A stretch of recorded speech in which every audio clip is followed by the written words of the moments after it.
This is the One Piece Podcast, episode 871 for the week of Monday, June 9th, 2025. My name is Zach. And my name is Ed. And my name is Steve. And on today's wonderful show, we have a very special guest translator for One Piece and Weekly Shonen Jump Manga Plus. We have Stephen Paul with us. How's it going, Stephen? Good. Yeah, sorry I was not on last week. I was feeling under the weather, and I don't want to necessarily claim that there's like a balance to the universe or anything like that. But I will say that like I was really on the fence until like 30 minutes. I was like, maybe I could record. Maybe I should take off. And like literally the moment that you guys would have finished recording, all of a sudden I felt like immediately better, like just by not dealing with the podcast bullshit. Like I was immediately cured. So yeah, thanks for letting me sit that one out. Wow. So you heard it here Podcast first. Bullshit. Podcast bullshit. Not to be confused with an old podcast Alex and I used to do. Yeah, no one's confusing it with that, Steve. Yeah, this one is 3 hours of bullshit.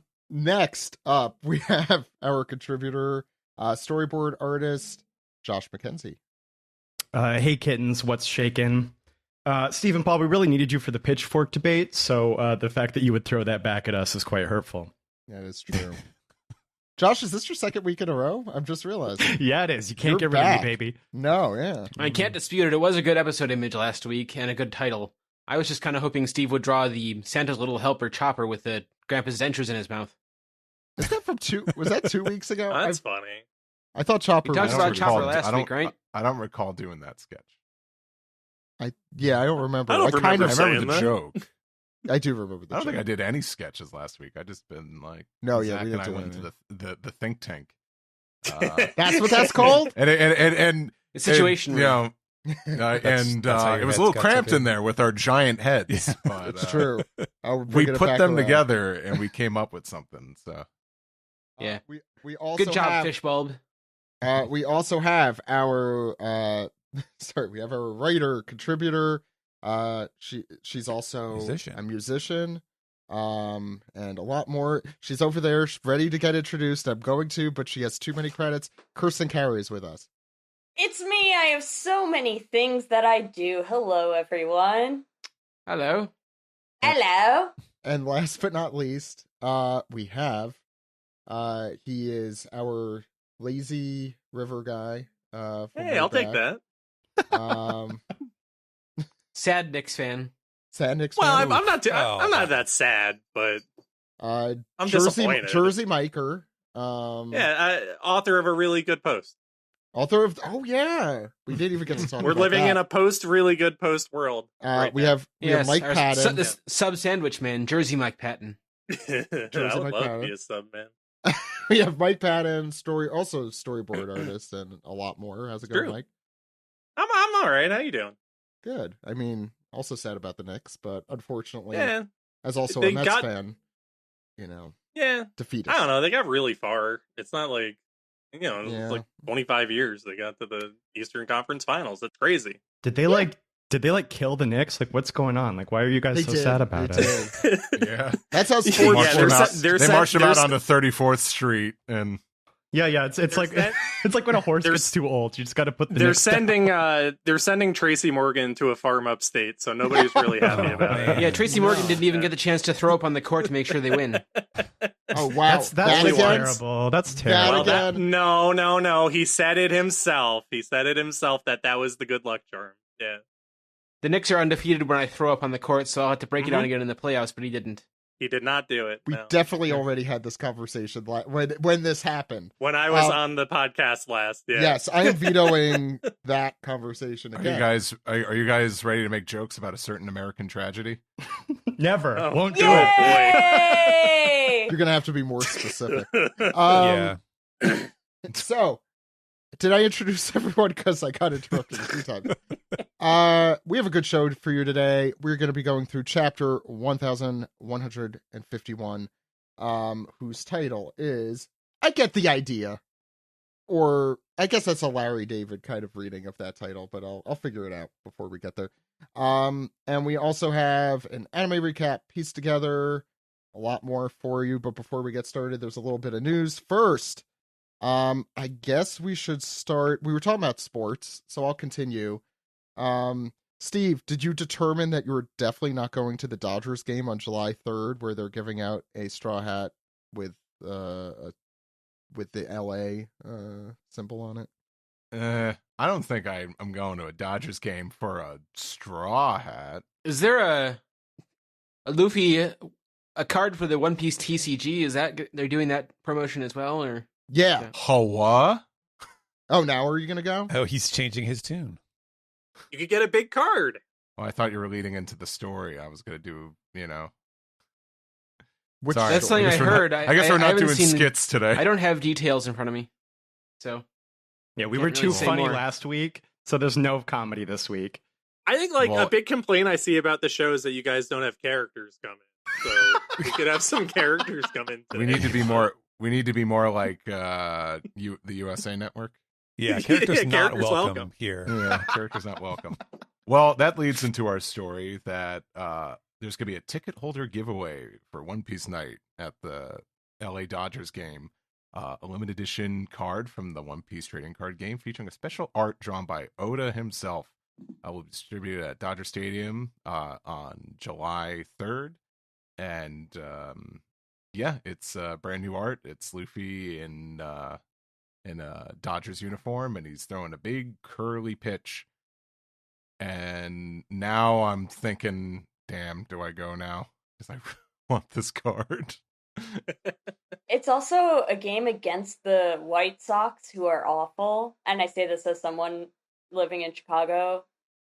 Oh, I don't care if the Dodgers they're win. not good. No, but I I think just it want would them. be. I'm gonna be I don't know why I'm doing this with my hand. No one can see me, but who's listening? But I'm gonna be at Anime Expo around that time, Yeah, me and just too. like One Piece Dodgers game against the White Sox. It's tempting. I just think it's just so dumb. It's just like, oh, all the anime fans will be in town for Anime Expo. It's like the anime fans already are in town. Right. Yeah. Yeah, You guys but are such jocks. You know so much about sports. Oh, I've always said this. Yeah, such jocks on the cast. This is I guess we spent a little too much time hanging around our dads before we kind of went off. into That's true. My dad famously ignored me, and that's why I'm like this. famously. My dad tried so hard. My dad tried so hard, but I just wanted to go to cartoon clown school. There's also, so we talked about this news. I'm personally very excited about it as a child who's as someone who has a child who's As just your getting child? into as your child, Steve. I hate to tell you. I know I'm older than you, and that makes no sense. But anyway, Legos and One Piece coming together at last. We talked a little bit about this, but there was a trailer for it this week that came out. That's really awesome. We had the video a week or two ago of Oda getting his Lego Devil Fruit. Yeah, I don't think that's not an actual set. That was just no, a that's gift. an He's like, Oda oh, set. okay. Yeah. Artisanal Lego sculpture. You joke, but Legos They have the those. community. Yeah. Yeah, that absolutely exists. Are you all Lego? Are you all Lego people? Like what's Yeah, What's your... I'm I a like Legos. casual, but I do like Okay. Legos. I'm gonna I know. become I have a buddy crazy. who goes crazy for that stuff. I Yeah, live with really. one, and I resent it. If I had I that just don't kind have of space. if I had that kind of expendable money, yes. But that is like Yeah. How much do these sets cost anyway?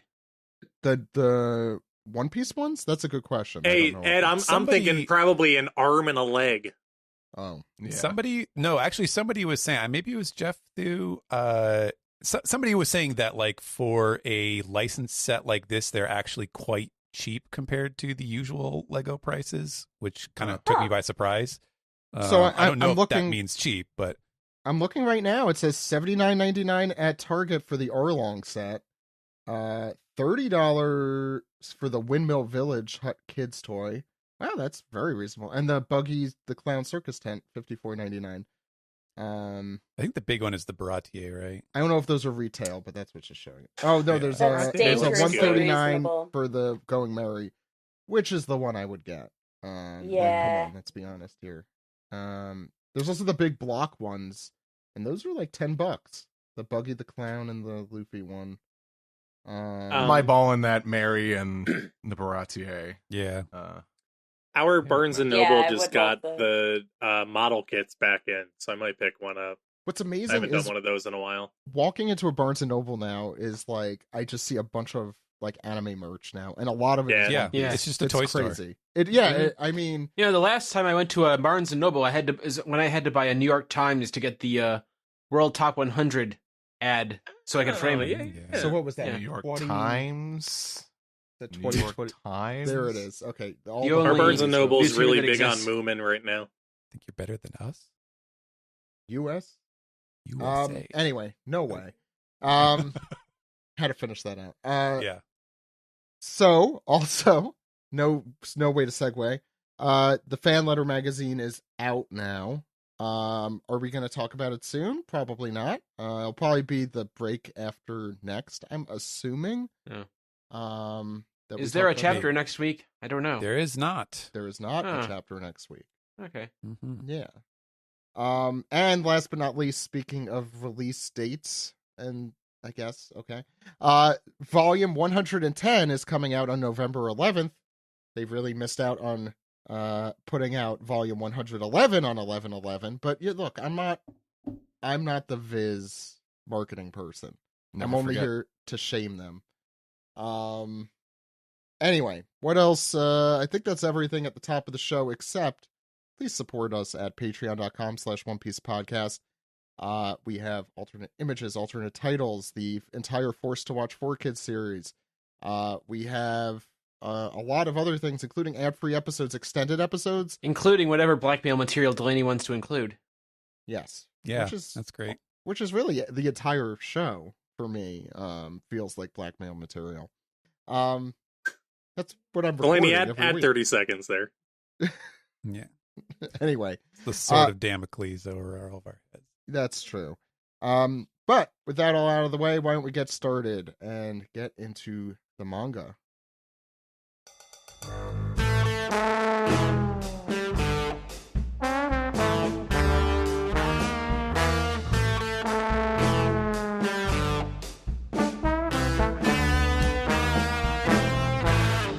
This is the manga recap for chapter 1151. I get the idea.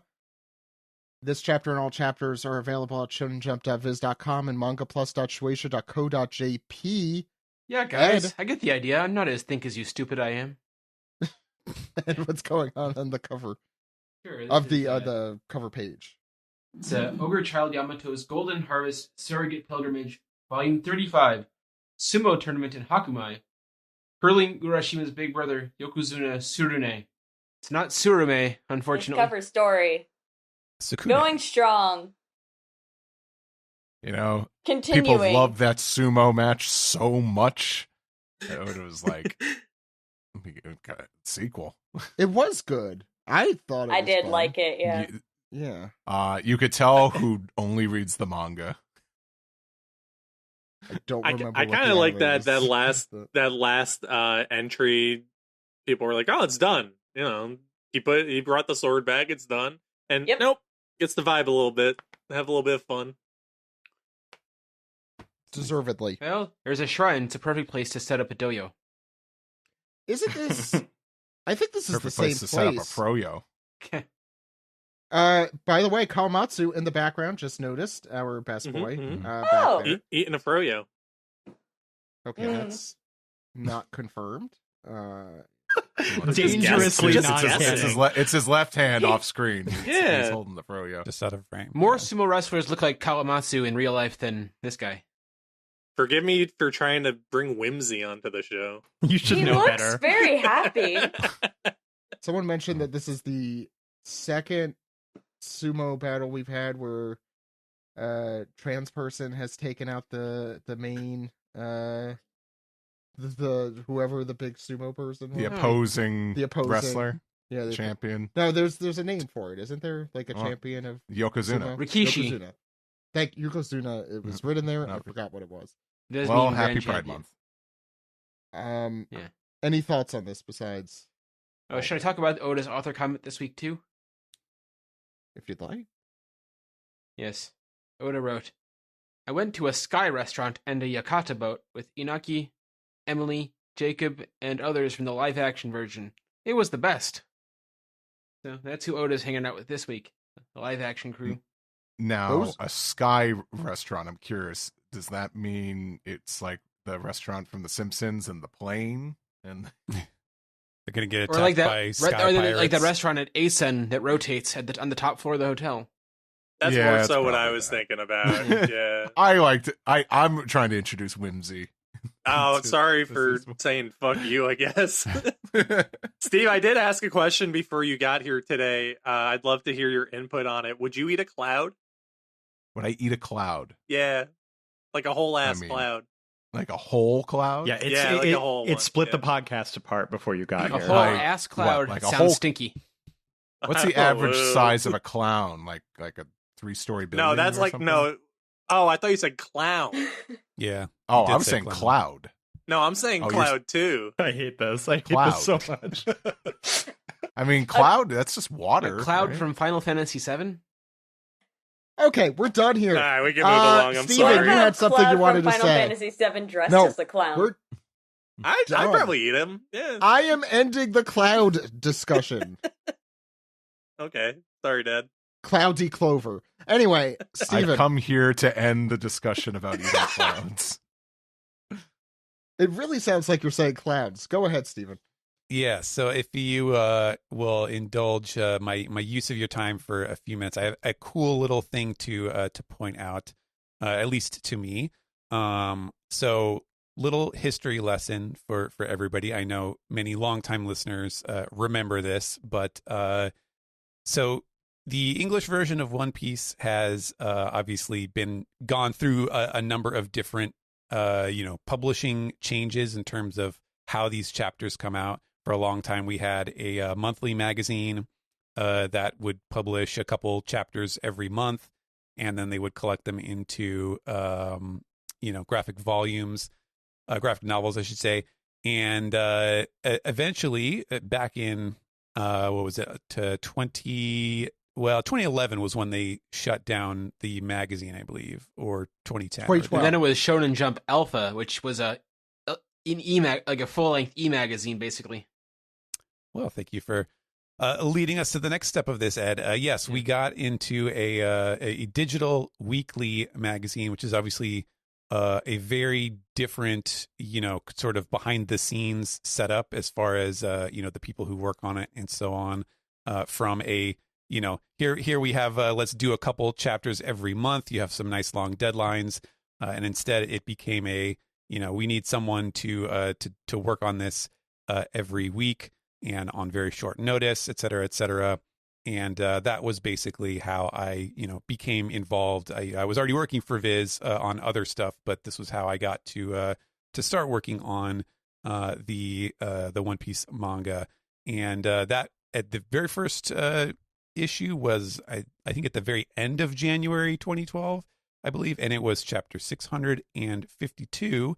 And I've been working on it this whole time, which means that this is the 500th weekly chapter of One Piece that I have worked on in real time. What a landmark! Hey, oh, crap! Yeah, no, it's I was like, I realized that this was coming up a while back, and I was like, damn, that's an insane number to to have worked on all contiguously throughout that portion of the run. So just wanted to it's been over 10 years. Wow. Yes. Yeah, my question to amazing. you, Steven, is how do you feel 500 chapters later? It doesn't feel like 500 chapters somehow. I Can't don't know. believe I you don't ate know the why. whole thing. Yeah. Stephen Paul did 500 chapters intentionally. I did. Yeah. I'll do 500 more if that's what it takes. Intentionally. Yeah. I'm trying to remember. That works. Yeah, congratulations. That's insane. Thank you. Congrats. I vividly remember when that happened because you were a podcast contributor before that. Yeah. Regularly, I think, for a couple of years. Mm-hmm. And I remember Greg coming on and talking, we were talking about how you kind of, what was it? One of us revitalized someone back into One Piece a little bit. They were feeling, I don't remember who it was. Yeah, there's a lot of that going back and forth. I mean, that was each other, yeah. Yeah, we inspire each other. That was a period of darkness. And you guys kind of peaked with contributors early. We did. Now we've just got me and Vero. Thanks for nothing, Josh. It's all down Kirsten. Well, Kirsten does music. Kirsten has a skill. I've never contributed anything to this show. Wait, no, I've done art. Hold on. Never mind. Nothing of value. But did you draw Santa's Little Helper as Chopper with Grandpa's dentures? No, I don't think anybody's done that. One of these days. Ours was 544, I think. I'm trying to. What are we up to? 1151 minus 544. So we've done 607 manga recaps. Not enough.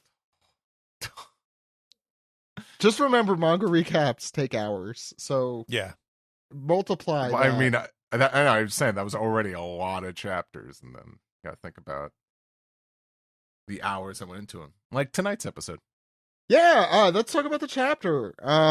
Ed, why don't we get started? All right, so we start with, I think this is Kashi, right?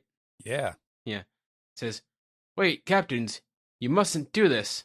We've looked up to him for our entire lives, haven't we?" "Yes, that's right," is the response. Is that your evil Dory or evil Brokey? One of them. Yeah, I think this is Brogy. I'm not sure which one's which. Where's the little tail in that speech bubble coming from, Steve? Go ahead. In the next panel, it's either Dory or Brogy saying, "The warrior we once admired has grown old and feeble. So it's time to force him into retirement. And then we will be the kings of Elbaf. There's no need for the god of Elbaf anymore." You're talking about Yarul, of course. Yes. "Bring about the age of war. We'll build an era defined by the ruthless and mighty." And I guess this is probably Kashi again saying, "You guys never talked like that before. What's gotten into you?" "Yes, Frankenstein, what's gotten into you?" That one's for Alex. "Stay back, Kashi. They were flipped over and turned into different people entirely. Tormen? I don't know who that is, but it's just this random guy who we're learning his name for the first Thorman. time. Yeah. You don't know Thorman? Thorman? Thorman. He's been in One Piece since chapter 139. Thorman and Flapper were the main characters of One Piece. I don't know if you remember. Thorman's Flapper? cover story goes hard. Yeah. And so we start hearing like a shh in the background, and he's like, "Ah, oh no, I'm trapped in between them. No, wait, I don't want to turn evil. Flip me over. Don't flip me over. Don't flip me over." And this is related to the rules of Go, which I do not understand. Not Go. It's Othello. It's Othello. Reversey. Yeah. Reversey, yeah. Yeah. Just making that The pieces do look the subtext same. just full text. Yeah. Text. Yeah, in case it wasn't obvious. Yes, and then we see the piece does get flipped over. We go to the next page. Person. And now that it's been flipped, we see, oh no, it's our dear, most favorite character ever, Thorman. And he's been turned into a demon too! And he goes, "Ah, what an incredible feeling!" And somebody cries, "No, Thorman, not you too!" And the poor giants, who are now much smaller than Dory and Brogy and the demonized giants, say, "Retreat for now! The tides have turned against us!" No shit. "The enemy took out Gabon, it seems!" Huh? And they continue yelling and running away and saying, "No, that can't be!" And then we see Ripley's in this crew, which is alarming because I don't want her to be reversied. And she has a little thought bubble and cries, "Wait for me, Colin! Mama's gonna save you!" While wondering, is that true about Mr. Ya? Meanwhile, at Branch Route 8, they're just thinking about demons, these kids are. Demons! The giant pirates have turned into demons! And as they sort of sleep and think of demons, we see what else but the nightmare hole. And out crawls a demon from the nightmare hole. And two more, and the demons emerge from the nightmare hole. The demons look like they're frolicking. Yeah, they look like they're having a great time. They should call it the funny hole then. No. No, you can't call it that. No, we're going to veto that. Straight out of the Twilight Zone. Spooky door. And then we see somebody tooting a little horn. Woo! And saying, "Get to your feet! You're not actually dead!" And a little snail guy, I forget who this is, but a snail guy with a hat and horns just rights back up. And it's worth noting and a little unfortunate foreshadowing that this is probably Killingham, but he has normal person hair? And in the next panel we get, "Wahahaha! That's right! Get up! Be reborn! There's no waking Elbaf from this nightmare!" As we see a more human-ish Killingham with some like kind of centaur thing going on, with a bunch of sleep tids. Look how they've deyassified my wife. Wow. I was wondering. It looks a little like Dellinger now. I was Dellinger. The wishes. Whoever said Hody in the Discord, he really yeah. looks like Hody to me. I was wondering who was going to do the eulogy, and it only makes sense it's Josh.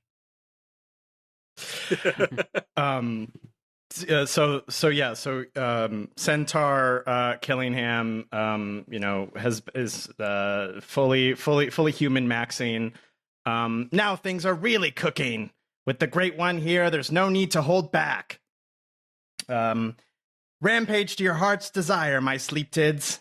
Remember, Elbaf, you created these monsters yourself. And we've got the little info down here that this is Killingham, dragon fruit, mythical type, model Kieran, the man-beast form. So don't get that twisted. With the beast man form. Yeah. And a Kieran is a kind of magical deer, isn't he? Yes. The Japanese form is a deer. The Chinese form, the Qiling, is more of a lion, I believe. He's got more like lion feet. Now, my question, not to bring up an old sore subject here, but what is it called when the spikes are fucked up and like tacked on and non-symmetrical like this? Is it still a trifork or a? Oh my god! It is insulting to the honor of a trident to call such a thing a trident. Here, I'm gonna look this up. But there's 3 dents. It looks like you pulled it out of the bottom of a blender. This is a pitchfork. There's 3 dents. This is a pitchfork. Oh, wait. Toe to tip, this is a pitchfork. What the hell? No, a pitchfork has 4 prongs. We did this already. I don't think that's true. So moving along, the straw hats still kind of all tied up here. The parade of sleep tids are going past them. Nami cries out, "Are there even more of them now?" Jinbei, equally stressed, looks to me like things have gotten pretty hairy. But Usopp, how would he know? I mean, he's a fish, but he does have hair, so he would know. He would know. He would know very well. He has more hair than I do. Usopp, still trying to wake up Dory and Brogy. He screams their names. What are you doing to your homeland? Wake up, you guys! But even from this distance, you can tell that they look like Onis. They look a little satanic. Why do you look like that? Where's your sense of pride? And I believe now we're just at other Elbaf citizens. Damn it, we can't save the children. Now I understand why Saul wasn't able to stop them. The children are being guarded by monsters and invisible thorns. The parents of some of the children scream for them. Wake up, Bent! Ilva! I don't got time to be passing out. I'm coming to save you, boy. Just you wait. Usopp is asking where their sense of pride is, but to be honestly, it looks like they're in the parade right now. So, so true. That's so true. They're marching right at the front. I wanted to say this earlier, but like, if it feels so good to be demonized, I kind of want to try it. You want them to flip you over? I want to give it a shot. Like a Thorman, everyone's saying how good it feels. I'm curious. Last week, Josh was all about, quirky fascists. Now you're all about becoming a demon. Sometimes,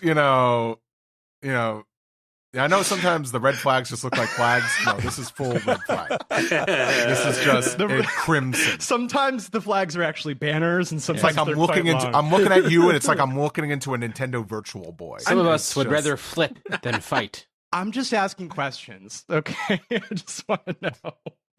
I'll say also, what happens if you flip and you're already evil? Like, I don't even want to think about that. That's a great point. Good. I mean, that's a great point. Wouldn't you just turn good? That's how I would become Mike Patten. Hey, wait a minute. What? Wait, are you two the opposite ends of the same coin? Yes. You both are wearing One's a lazy ripper guy. The other is a. I don't know. That's why we're the Yeti Cool Brothers. Right. Yeah. The yin and yang. Yeah, you're both on this podcast. Anyway, sorry, I was getting too distracted by looking up asymmetrical tridents. I think I have. Some men would rather look up asymmetrical tridents than go to therapy. Yeah. Tell me about it, brother. Well, now I gotta. Meanwhile, so we zoom out amidst the sleep tids here. Hey, there's a Zunatia sleep tid on the left there. That's fun. There's a regular dragon, not some schmuck with a dragon fruit that isn't a dragon at all. There's a wolf man like that. Oh, by the way, I forgot to mention the mom at the end of the last page was the same mom we saw that was a sleep tid. Almost forgot to mention that. Must be Bent's mom. Right? Yeah. Whatever. She says, "Wake up, Bent." Yeah. Unless she just wants this random kid to wake up. Anyway, we have Summer saying here, "How far should we go, Great One?" And Killingham here being his much less cool version of himself. The playing board is entirely in our color. Have we mentioned that this is like the game Reversi or Othello or something like that? Meanwhile, this is, I think, also Killingham. They will eventually crumble under the weight of their own personal demons. And I mean that literally because that's the power I have. And here we have Gunkimu saying, "Continue until it breaks." And they ask, until what breaks? The heart of Elbaf. This country would have been subjugated years ago had it not been for Harold's miserable failure. Leading into the inevitable flashback, which we're going to get into now, many minutes earlier in the underworld. Totally what I meant. And here we go. As we mentioned, hey, why did Chopper just run off the giant tree like that after Mr. Ya? He just yeeted himself off there. He did. I think we made that joke at the time as well. Yes, he yote himself. Yeah.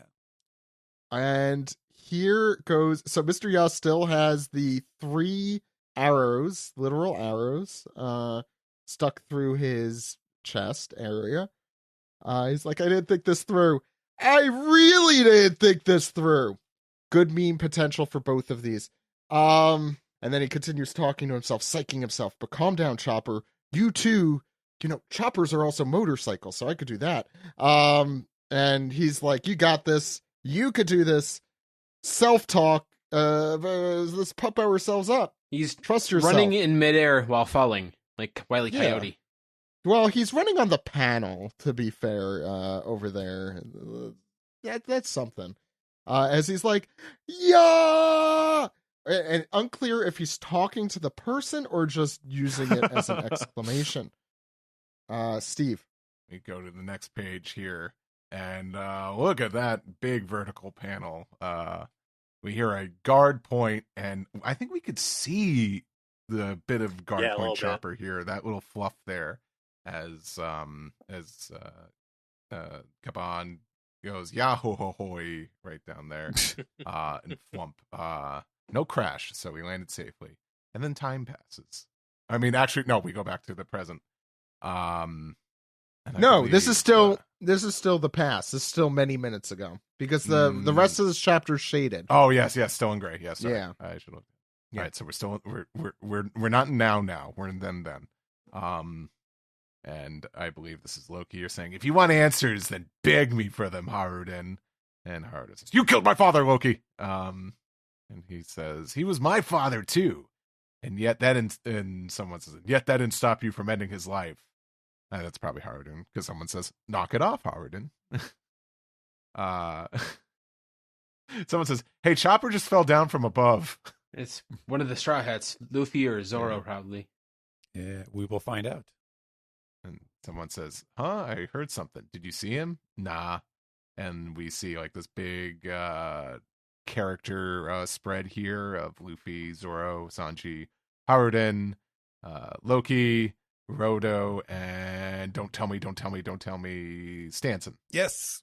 I thought this was the end of the chapter when I turned to it. It looks like it, doesn't it? It really does. Yeah. I'm like, wow, that was a really short chapter. Yeah. Not quite. And Loki says, "True, it does seem like something just came down from above. It was beyond the mountains." And Luffy, eating a big old piece of meat, says, "Say, how did I know it was Chopper?" Good question. "Someone else is with him. They're weakened." And Sanji says, "That sounds pretty bad. Then." "Did they fall away from the sun world above?" And Zoro's arms crossing. "We got to search for them." And Haruden seemed... Oh, this is Haruden. It looks like this is Haruden about to kill Loki, and then they stop. Because he's reaching for him in the behind Luffy. Yeah. Stanson's kind of like, don't. Yeah, and then on the next page, we see that Loki is here talking with Gerd, and while they're going to get Chopper and Gabon, and Loki is like, "Hey, Gerd, Goldberg, you got anything on your wish list? Someone's head, some jewels, or..." And Goldberg says, "Oh, sure, we got wishes." And Gerd says, "But we're not unlocking your cuffs, Loki. Damn. You really thought that was going to work. Bunch of goody two-shoes." And at that moment, there is a little transponder snail phone call coming in. And someone... I was about to say, "Hello, okay." No, they're saying, "Hello, Loki," but it's blocked by the little interruption panel. So yes, this of course is the nicknamed Shaggy, which we talked about at length during the first time we saw Loki talking with this mysterious phone partner. So yeah, inopportune moment to call, "Hello, Loki," and Loki's like, Shaggy, listen. He's like hushing, down in his quiet voice, "Shaggy, listen, I'm busy right now. Call back later." And unperturbed, the person on the other line continues, "Don't worry, it won't take long. As a matter of fact, I'm busy too. Just one thing." He's like, "Huh? Fine. Just keep your voice down." And despite his attempts to be quiet, it does appear that Gerd and Goldberg are both noticing him very clearly talking to someone on the phone. As the person says, "I wasn't able to tell you earlier, but I will be unable to call you for a while, I think." He's grounded. Yeah, well, whoever this is, and we can certainly discuss this at the end of the chapter. He's like, "Huh? What do you mean?" At first I found it frightening, but the more you and I talked, the more our conversations became a source of solace to me. So I wanted to express my gratitude." "Hey, what's going on? Don't tell me. Are you in danger again somehow?" Which you may recall was a topic of discussion the first time we saw them doing this, that the so-called Shaggy had been through a frightful experience, and Loki said he wanted to go there to to show them all a lesson or something. And Shaggy says, "I'm fine. Don't worry. Where are you? I just wanted to say thank you for everything. Wait, hey, Shaggy!" And then click, the call is over, and as it is beeping the busy signal, or the empty call signal, like, damn it. And then he notices Gerd, like, what are you looking at? And she says, "I'm glad to know that you have a friend to keep you company here in the lonely underworld." And of course, Loki, who is embarrassed by this fact, his secret shame is like, "Don't you dare tell anyone." And at that moment, the party returns.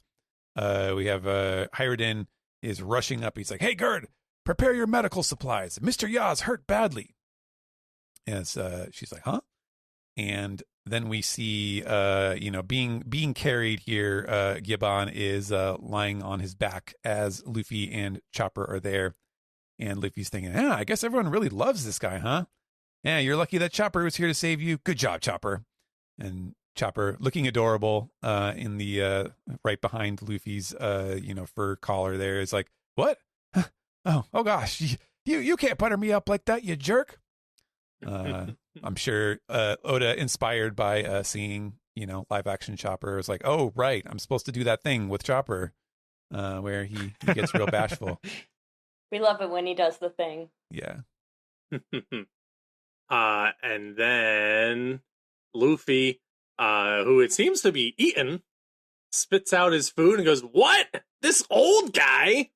He was the king of the pirates' crew.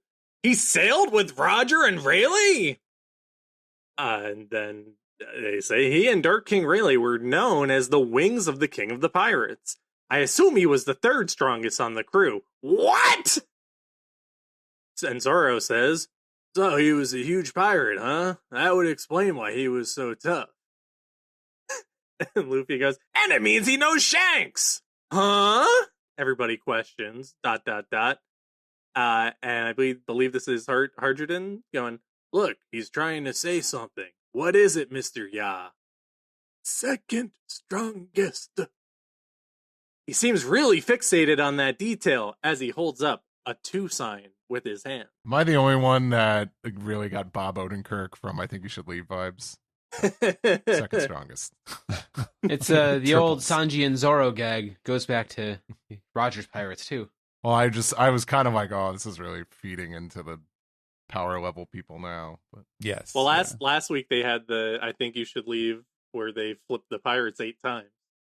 I'll say I don't really want to feed into power scalers, but the 2 people who are definitely power scalers in One Piece are Sanji and Zoro about each other. Yeah. Yeah. So that tracks. This just reminds me of when Zoro was insisting on calling Sanji Pirate A or Pirate B. And also when they arrived at Shabari, after the time skip, they were numbered by Zoro. Who arrived? Like, I was first. Yeah. Yeah. Okay, number 7 or whatever it was. Okay, go ahead. Sorry, Mike. Oh, it's okay. "It's so good to see you awake again, Mr. Ya. How could this have happened to you?" Oh, and then Chopper says, "Oh, about that. There's huge trouble going on up there, Luffy. Listen up, everyone. The children were taken hostage by a couple of bad guys, and nobody can do anything to stop them, honest. They're giant monsters rampaging around, and we see a huge burst of hockey in the distance. "Erg, no, that hockey!" Mr. Ya goes on the ground. Everybody's questioning, "Huh? Aye, my word!" And that's Frodo doing the IE, isn't it? Does this hockey, I guess it would correspond with whenever that silence panel was the last chapter with Gunka Emu. I think it's when Emu takes over. Yeah. The manifestation. That's my assumption. Yeah, that makes sense. I'm impressed with Roto that Roto isn't out like a light. He should be. Yeah, foaming. Yeah, that's really an oversight on Oda's part. I don't know. Sometimes he's got enough energy to squeal like a pig there. And we get a nice little three split of Harjuden, Luffy, and Loki with her going, "Everyone back on the lift! We're returning to the sun world! Elbaf's in danger!" Boom! With Luffy saying, "Save your breath, Chopper. I get the idea." And Loki adds, "Whose preposterous hockey is that? Doga, looks like you're gonna need me after all." To be continued. I like how your Loki inches on Buggy the Clown. Yeah. They're all rat men. Yeah, I mean, Loki definitely is. I agree. I think when we see his eyes, we will know that for sure. I thought I had mentioned this as a possibility last week about Loki trying to get involved in the fight, or even if he killed his father, he does seem to care about the country. Yeah, no, I agree. Oh, I think he, quote unquote, killed his father because he cared about the country. Yeah, I agree. Yeah. From his point of view, the Jedi are evil. I for one, I'm sure we're going to learn a lot about this Loki fellow pretty soon. Yeah, I get a feeling. Thoughts on the chapter, Kirsten? You want to start? Sure. Yeah, it was good. I enjoyed it. I often feel starved for Chopper moments, so I felt like we got some really solid Chopper moments in here, and that made me very happy. Devastated by the Killingham reveal. Our fun fascist has gone away, but that's probably for the best. Let's see, what else? Yeah, I mean, I'm excited to learn more about the Loki and Harald stuff. I mean, the fact that Gunkimu says this country would have been subjugated years ago if not for Harald's miserable failure, coupled with the fact that Loki seems to be on the precipice of just joining the Vanguard here. I feel like we're gonna learn, like we were saying, learn soon what went on there. My pet theory, which you'll know if you've been reading the OPP blog, is that I think Harald was in cahoots with the world government and maybe attempted to back out at the last minute, but was acting largely as a puppet for them for at least some time. And Loki found out about it, and that's more or less what happened there. So I'm excited to see if that's actually what happened, or if it's something else, but regardless, I feel like Loki is not the Elbaf-hating person that everyone thinks that he is. So, yeah. Ed, what did you think of this chapter? Lots of fun moments in this chapter, especially Chopper doing the Looney Tunes, like trying to run in midair, and I guess you weren't thinking when you jumped off the tree, buddy. And like I said, Gaban doing his own power scaling here, taking his rivalries one step further, which I think Zoro can appreciate. Yes, but overall, it's excited to hopefully get more about the previous involvement of the world government in Elbaf, like you were saying, Kirsten. And what does it mean to say that they would have been subjugated before? Maybe that's what would break the heart of Elbaf, to find out that Harald was a collaborator. When Emu was talking about breaking the heart of Elbaf. Yeah, could be. Yeah, I think they just mean crush them, but I don't know. Yeah. Well, it also means subjugate them so that they fight for us. Well, that they don't have a choice, but to, yeah. Good chapter overall. Getting deeper into the intrigue, the political machinations of the world government and what they are trying to do, besides burn the library, which is apparently still burning. Well, yeah, a lot of this chapter is in the past, thankfully for the library. But yeah. Yes, glad to have the action back on the Straw Hats with Chopper, Luffy, and Zoro involved. Now, I always appreciate when the Straw Hats are at the forefront of the action, because it's there was a lot of other characters taking center stage recently. But focus is back on the Straw Hats, and I appreciate that. Josh. Yeah, look how they massacred my boy, etc. Terrible news. there. But I don't know. The chapter was fun. I did like all the character moments. I thought the stuff with Gabin was funny. Yeah, I think that Kirsten's probably right on the money. I think that theory just sort of dovetails everything together with what Emu is saying. And then, because in One Piece, there's never a thing where a character is different from their reputation. That's famously never happened. So I'm sure that Loki, there's definitely something about Harold that we don't know. And I think that what she's thinking is like, I don't know. Seems like it's screaming for that, right? So I think that'll be fun. It's a fun chapter. I'm looking forward to seeing where everything goes. Fun use of guard point, So liked it. I want to know what it's like to turn evil. I want to experience that. So we got to figure out a way to work. We need to build like a machine that could flip you. Just for like 5 minutes. Just a couple flips. You know how they have like giant chests or something, at places? You just do that with Reversey and you'll be fine. Yeah. But like the whole thing flips and an evil Josh comes. Yeah, good Josh. You can keep me in a cell. I don't need to run free.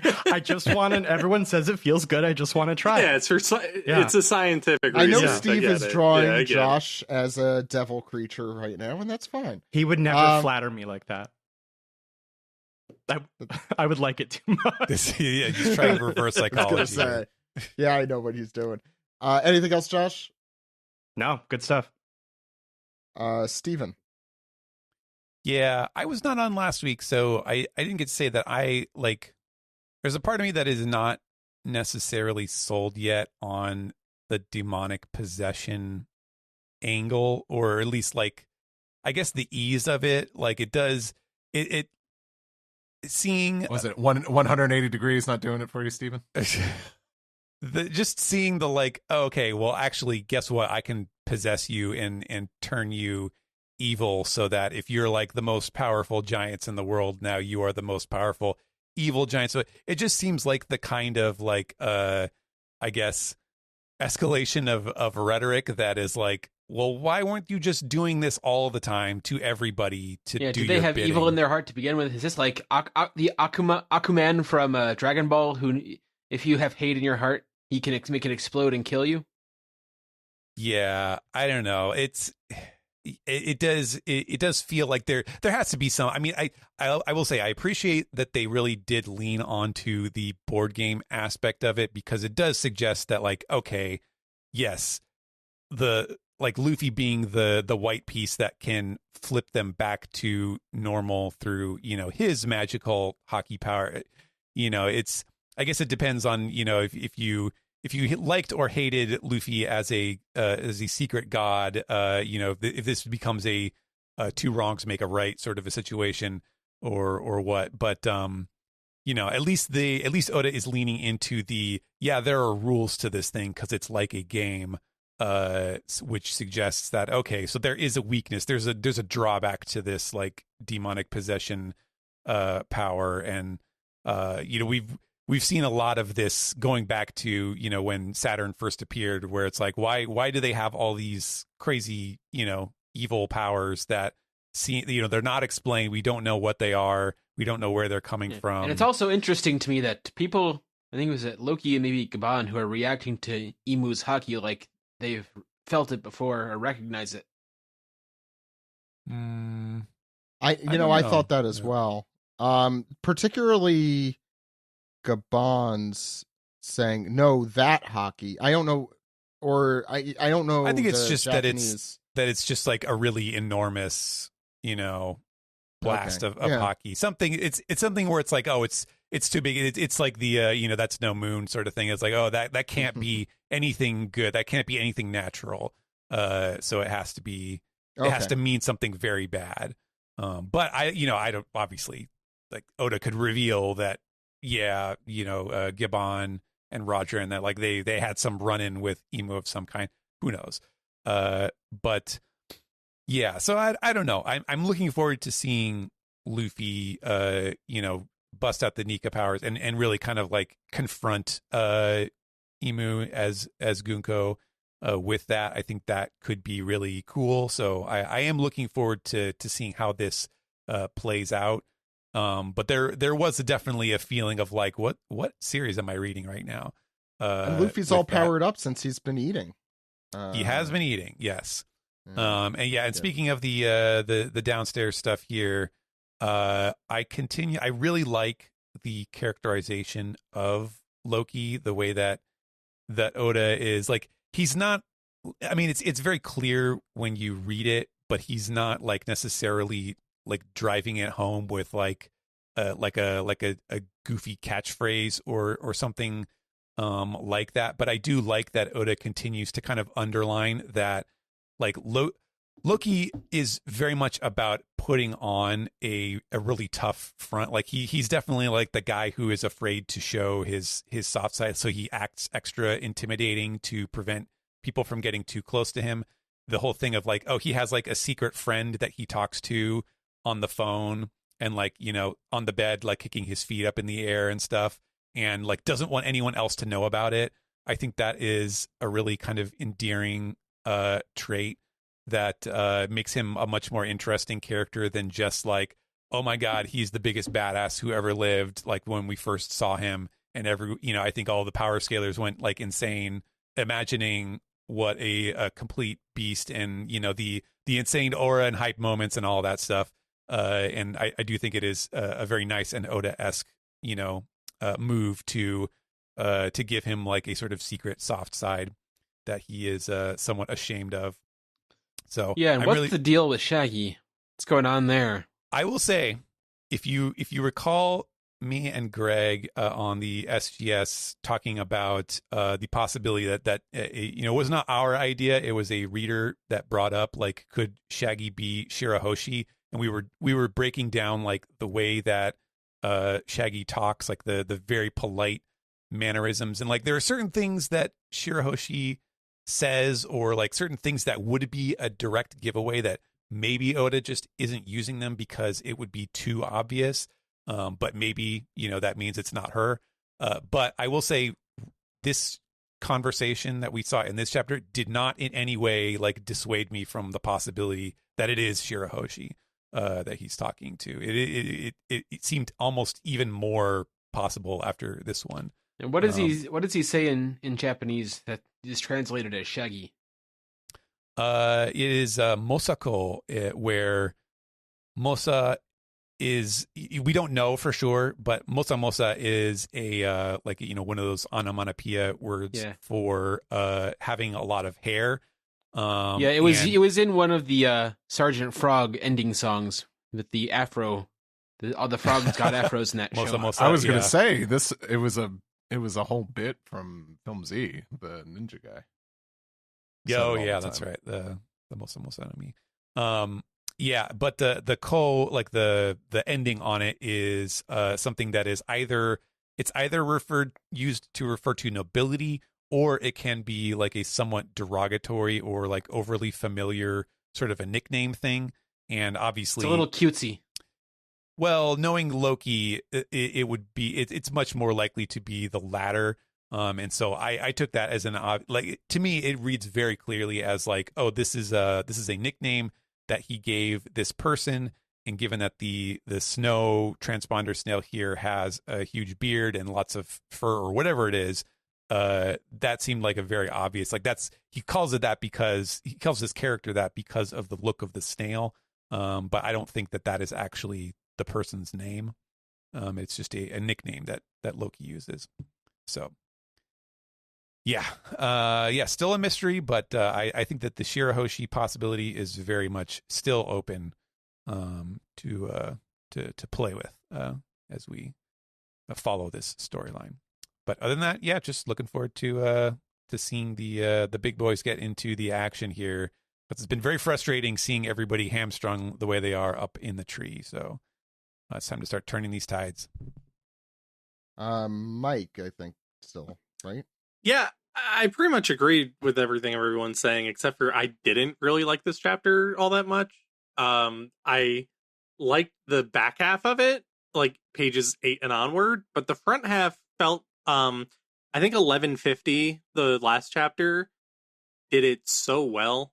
And it was so like scary, you know, like the feeling of seeing, oh man, our friends are in trouble and this is going to follow for a long time. And then with this one, it's just like, oh, more people getting flipped, more giants getting flipped. It kind of like took it out a little bit for me, because it's like they're just like someone said earlier that it feels like so many things are getting so many giants are getting flipped that it's like, oh well, why didn't they just do this from like the get-go? That to me is very telling that okay, there's going to be a way to counter this, and it's probably, whether it happens soon or not is whatever, but I don't know. That's just what my brain was thinking. But I do think that the back half of this chapter is really fun, and there's a lot of great character moments. And I'm happy that everybody's gonna hopefully connect soon. But I think this one's gonna be nice in a reread for me. I do have kind of a thought on the why didn't they do this from the get-go, and it's sort of my in-universe explanation. I don't know if this is like actually what Oda is thinking. It's probably not, but I feel like Emu and these celestial dragons, like the Holy Knights, probably think so little of people's capabilities and like what they're thinking and what they do, that they can't really be bothered to do anything until it like needs to be done, maybe. So it's like maybe the like this whole like impending war thing, it's sort of like they're like, now's the time, I guess, kind of vibe. So yeah, I mean, I agree with what Kirsten's saying, especially, I mean, just the color symbology alone, right? I mean, like Luffy's Nika form. Yeah, it feels like they're trying to stack the deck so they win before they even have to fight. Right. But also, I mean, they had this line in The Exorcist where Pazuzu says something like, "Oh, Father Karras, it's much too vulgar a display of power." Right, when he's like, "Okay, well then do demon magic."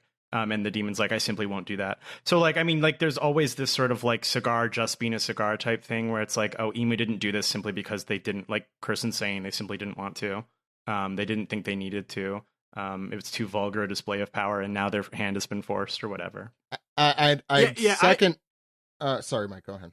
I was just gonna say, like, I am in no way getting into like a cinema sins like territory of like, well, why didn't they just do this from the get go? Because like I agree, I do think that it's better that this is something that is like a forced hand type deal. I was gonna say the Emu specifically. Sorry, Mike. No, you're you're good. You're in trouble, Mike. I don't want to be in trouble. I'd add on to that, to pile on to Mike. That Emu, remember the reason he got rid of was it Lelouch? Was because it was close.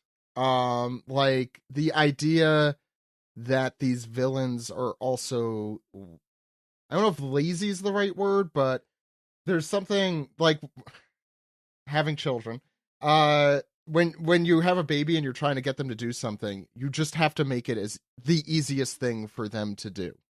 And that is kind of how I see them, Emu and so forth. It's not that they don't feel like doing it. It's just that they're not going to expend any unnecessary effort to go that extra distance, which is an interesting characteristic for a villain, and makes it kind of, I'm not saying Luffy is the opposite of that because he's not, but it I think it could make for some interesting interactions in the future.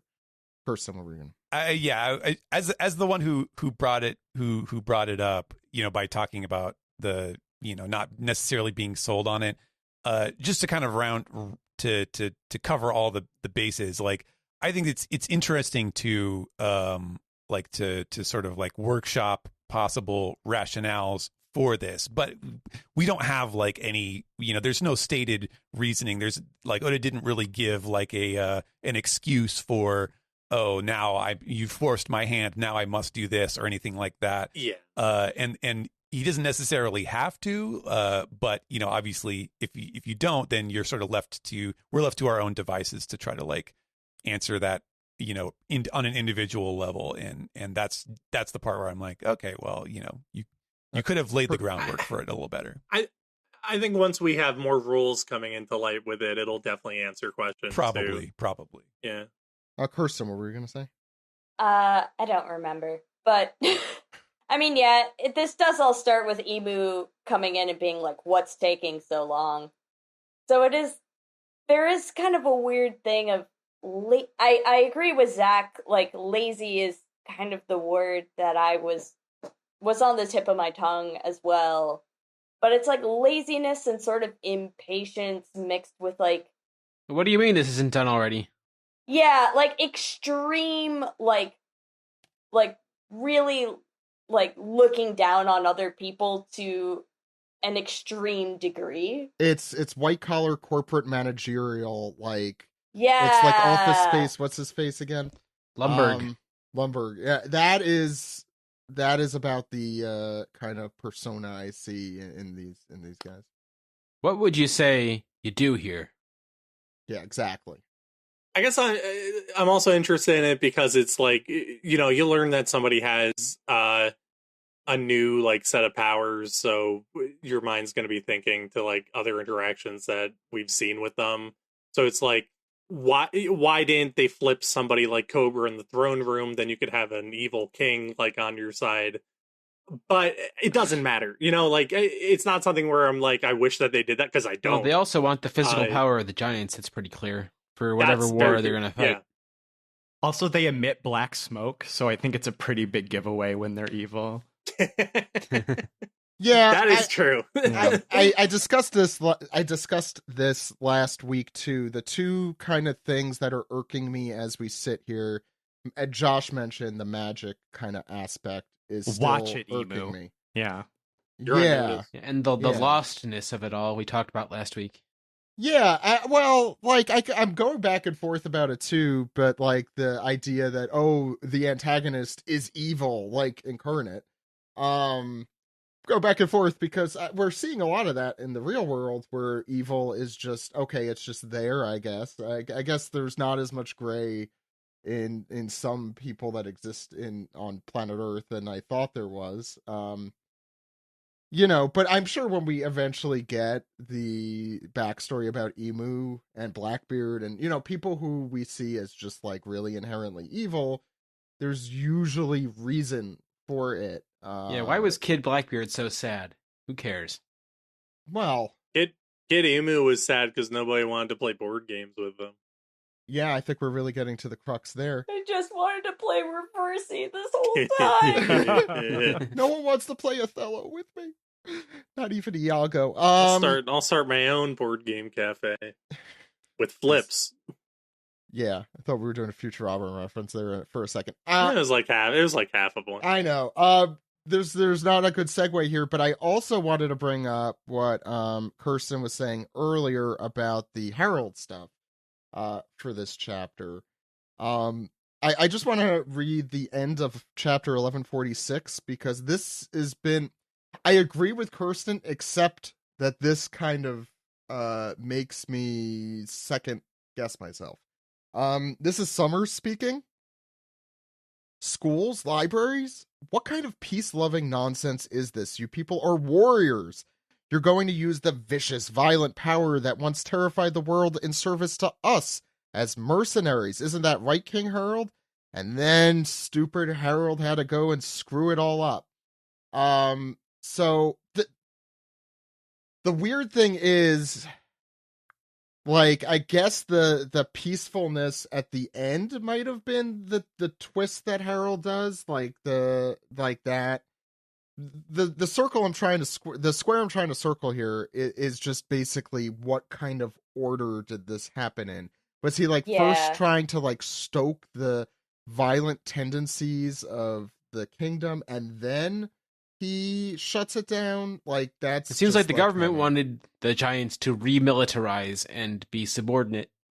Maybe he didn't want to do that. Well, they were already militarized. They're warland Elbath. Like, but Harold may have been the one who wanted peace, and they want him to, rearm the warriors.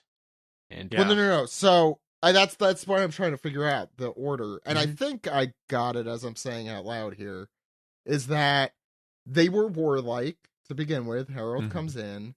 He continues that while also doing something with the government and some sort of plan, which he then undermines by making them peace-loving. And then dies mysteriously by Loki's hand, supposedly. I believe that's the series of events, and I believe we're probably pretty close to actually getting this flashback. I feel like we are inching there. They said Loki took his fruit too, right? No, Loki was after his fruit. That's a good point as well. And we've been saying kind of since the beginning of this arc that Loki to us did not feel like the antagonist, and it's really coming around now. I'm not going to say I feel vindicated, because I don't think anyone was arguing that wasn't the case. But I think generally this is what we've been saying, and it seems like it's coming to bear. Yeah, Loki just sort of seems like kind of a selfish guy. Yeah, it doesn't make you evil. What makes you evil is losing the board game Othello. Been there. Getting dunked. Yeah. So about the chapter. I also hate the Killingham thing. Ken and I were discussing why the hell this is the man-beast form, which is just as confusing to me. I mean, I'm not great with the zone fruit transformation types. I guess there's only 3 technically, so it shouldn't be that complicated, I guess. But I don't know what's going on. Why is he a centaur now? Why did he have 2 legs and a Kieran head before, and now he has 4 legs and a human-ish head now? What happened to his mask? Well, his mask is still there. It just is less useful now, because he looks stupid now, like a human. But you can tell he's worse here because, 2 legs good, 4 legs bad. I've always said this. Yeah. I say this to every cat that walks by me. And the cat is like, you have a good point there. Yeah. I'm waving to my cat now. Everyone sees this. And I want to give a shout out to this. I want to give a shout out to all the sleep tids who continue to be great. I'm just looking at the ones on the same page Killingham is on, and they're all amazing. Like the weird dog with its tongue sticking out, and I'm sorry, Mike's cat is taking over the podcast here. Sorry. I'm listening. No, I'm just okay. waving to the cat as well. You can't. We're do all waving 2 to things. Martha. I wanted to mention that, yes, I thought page 10-11 was the end of the chapter, but I love that freaking spread. Anytime Luffy is standing there eating a giant chunk of meat, is usually a pretty cool looking spread at the end of the day with a bunch of people. And I do like how I don't know if Steve agrees or disagrees with this, or Mike. Shouldn't Loki's or face be more burned from soup falling on it? Well, that's the cinema sins of this week. Yes. Mike, but I shot that down. You got it. Ding. Thank you, Mike. Martha, do you have that too? I was gonna say, I like how the Straw Hats in the foreground and the Giants in the background both show the perspective of like they are different sizes, and yet on the page the Straw Hats still look imposing here. It's a difficult, I feel like it's a difficult tapestry to weave both of those simultaneously, and I think he did a good job. I really like this spread, and I really like the long vertical guard point thing too, because I think you need to understand as a reader how vertical and distant that those two the basement is to the first floor, so we could watch the kids playing downstairs. I think that would also feel good, by the way, is like falling onto guard point. It depends going how far you flump. fall onto it. So I want to turn evil, okay, and then fall like several 100,000 meters into guard point. That's the order. No, so you're gonna turn Is that good. too much to ask? Oh yeah, I'm asking for too much suddenly. Apparently.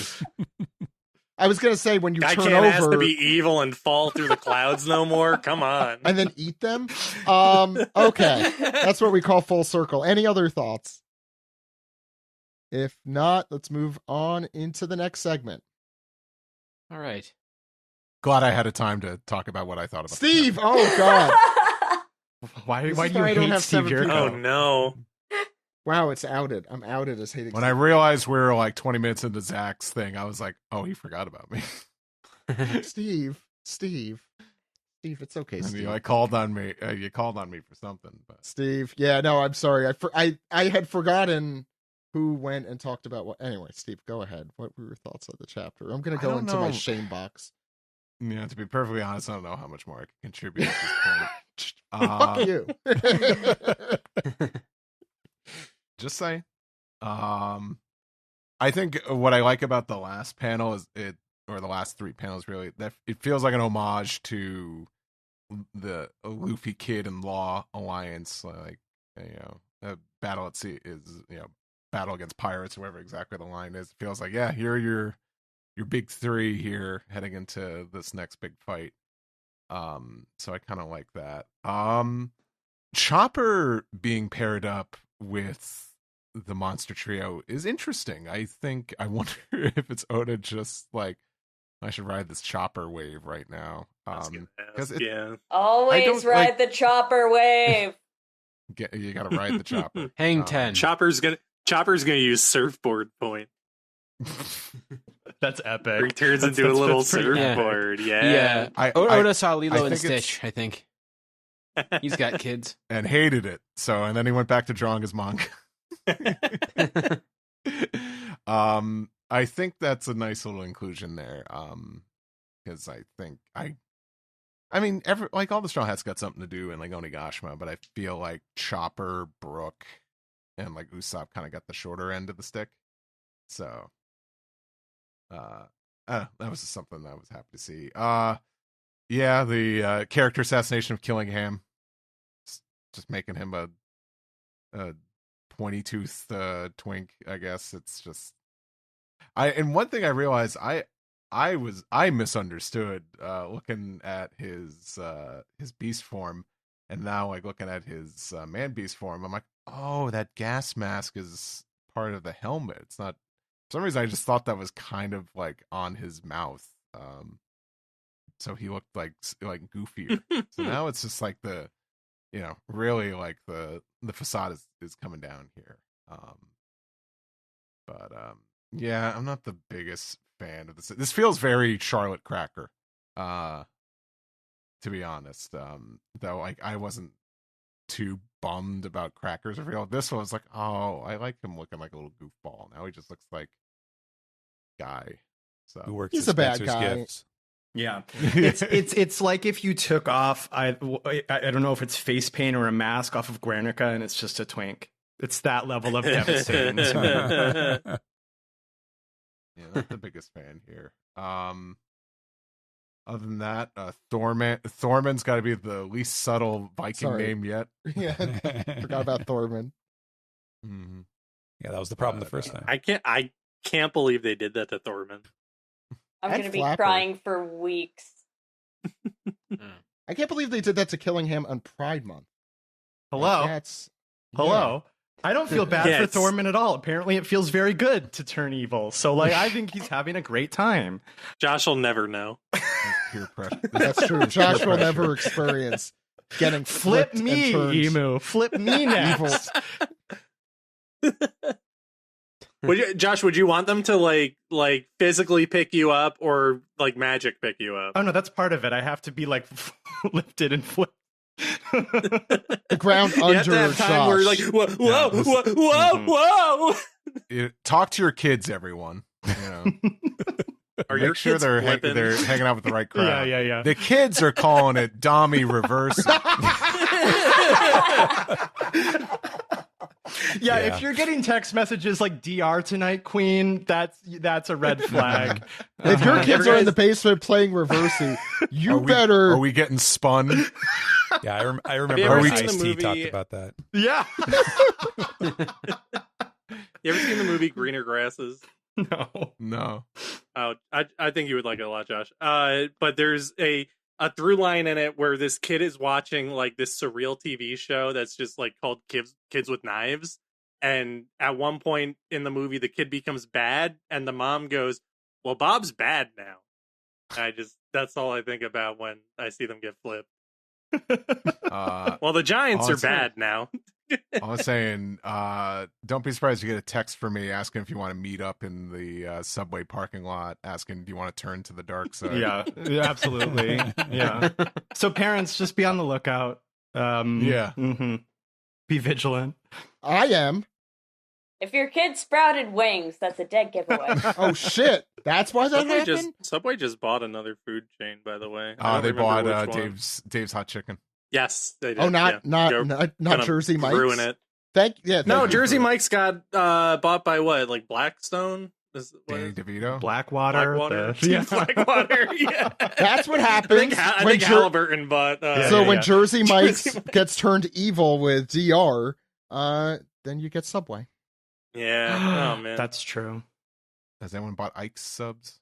I think there's an Ike's out here, so I want to feel like it's like more national than...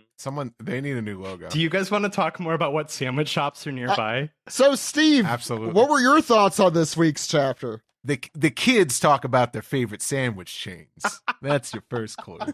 This is true, though. So true. Shaggy, I forget if that was talked about all that much. Yeah, because the Shirahoshi thing is fascinating. I do remember listening to that SGS.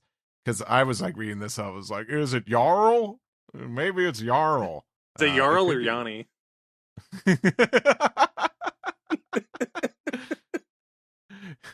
Is this a blue Jarl or a gold Jarl? Because I want the beard thing is kind of throwing me off here. Because I guess I feel like the least interesting answer is Gabon. But it makes me wonder if like it is Jarl because of Loki killing heralds that put Jarl in a place of power. So it's kind of just like hey, you did me a favor, so that would make sense with him saying that he can't talk anymore because he's gonna go die. Yeah, and that's what I was thinking. Have we considered Oda's vast propensity for irony and that it might be the baldest man in One Piece history that is Shaggy? Oh man, I'm just saying. I don't know. Who would that be? Shirahoshi fits that bill a little bit, though, because... Steven, who's the baldest one in One Piece? Steve. Oh. Who's the elder with the sword? Yeah, I was going to say the Vice Admiral that looks like the kaiju. With like the... the man? Yeah, 17 chins, yeah. Oh, but who has like the baldest, like in their heart is truly like the baldest Yeah, person. who's spiritually the baldest, Yeah. I wonder. I feel like it's like Wapple or somebody like that. Wapple has hair, right? No, but spiritually. Yeah. On the outside, yeah. What are you saying His about heart bald isn't- people? His heart doesn't have hair. Nothing. You know? Yeah, Steve is right here. Steve's heart is full of hair. Steve has a full head of hair on the inside. Yeah, Steve has a full head of hair. Like, what the fuck are you talking about, Zach? Come on. That is the nicest thing you ever said about him. He's our friend. Anything else, Steve, about this chapter you want to mention? All good. I'm glad I talked. Me too.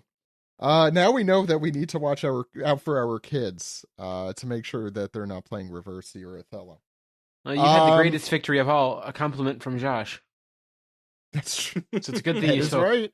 That's true. I'm told that Zach thinks about his all the time, like his precious collection of figurines. The compliments I get from you? Mm-hmm. Yeah. Talk to your kids about Clubhouse games. That'll do it for the manga recap, unless I forgot anyone else. All right. That'll do it.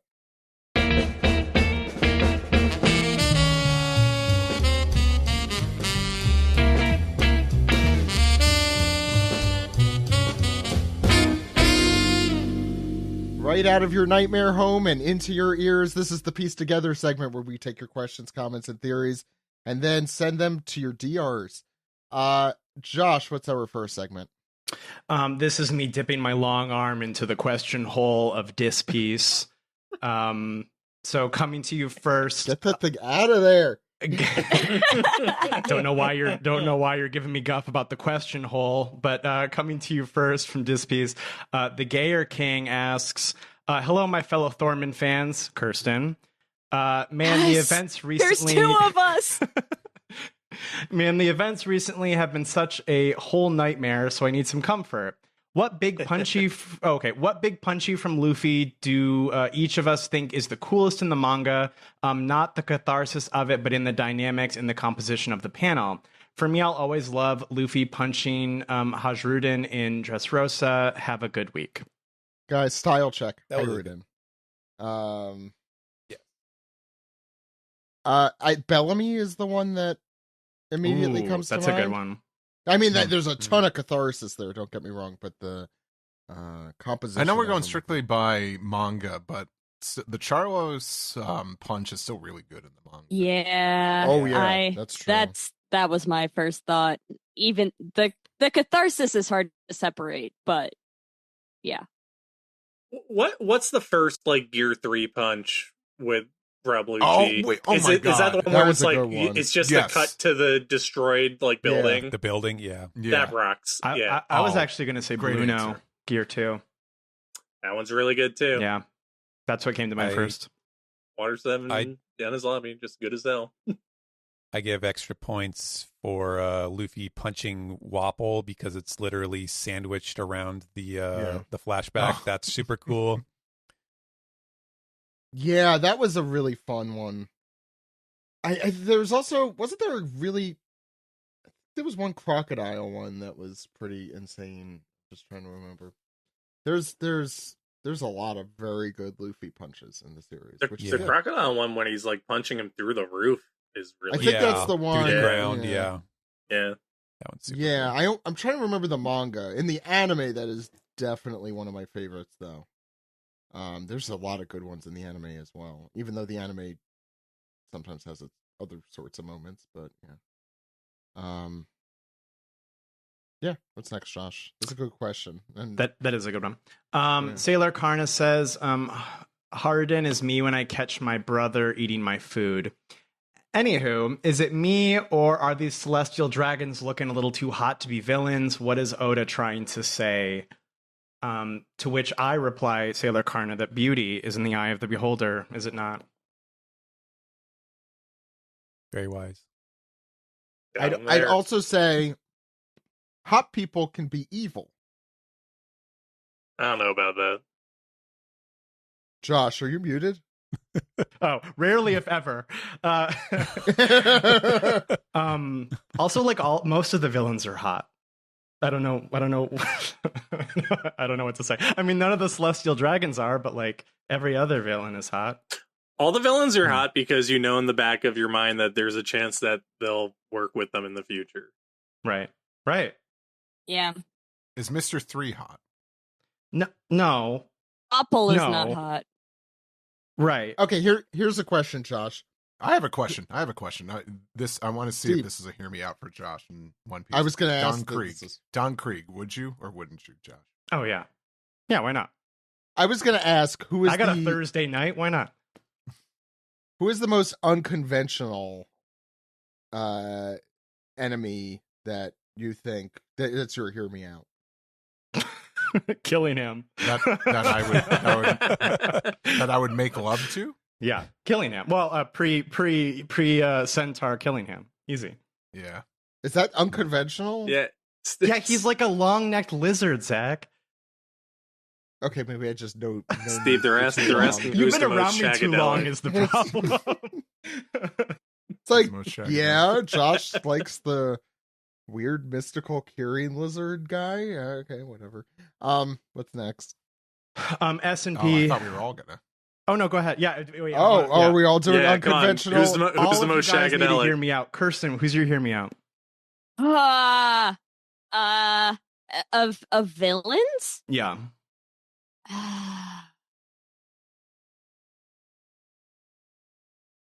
Come back to me. I have to think because I just want to also say Killingham, but then I feel like I'm riding your coattails. So come back to me. Okay. Let me Stephen think. Paul, who do you got?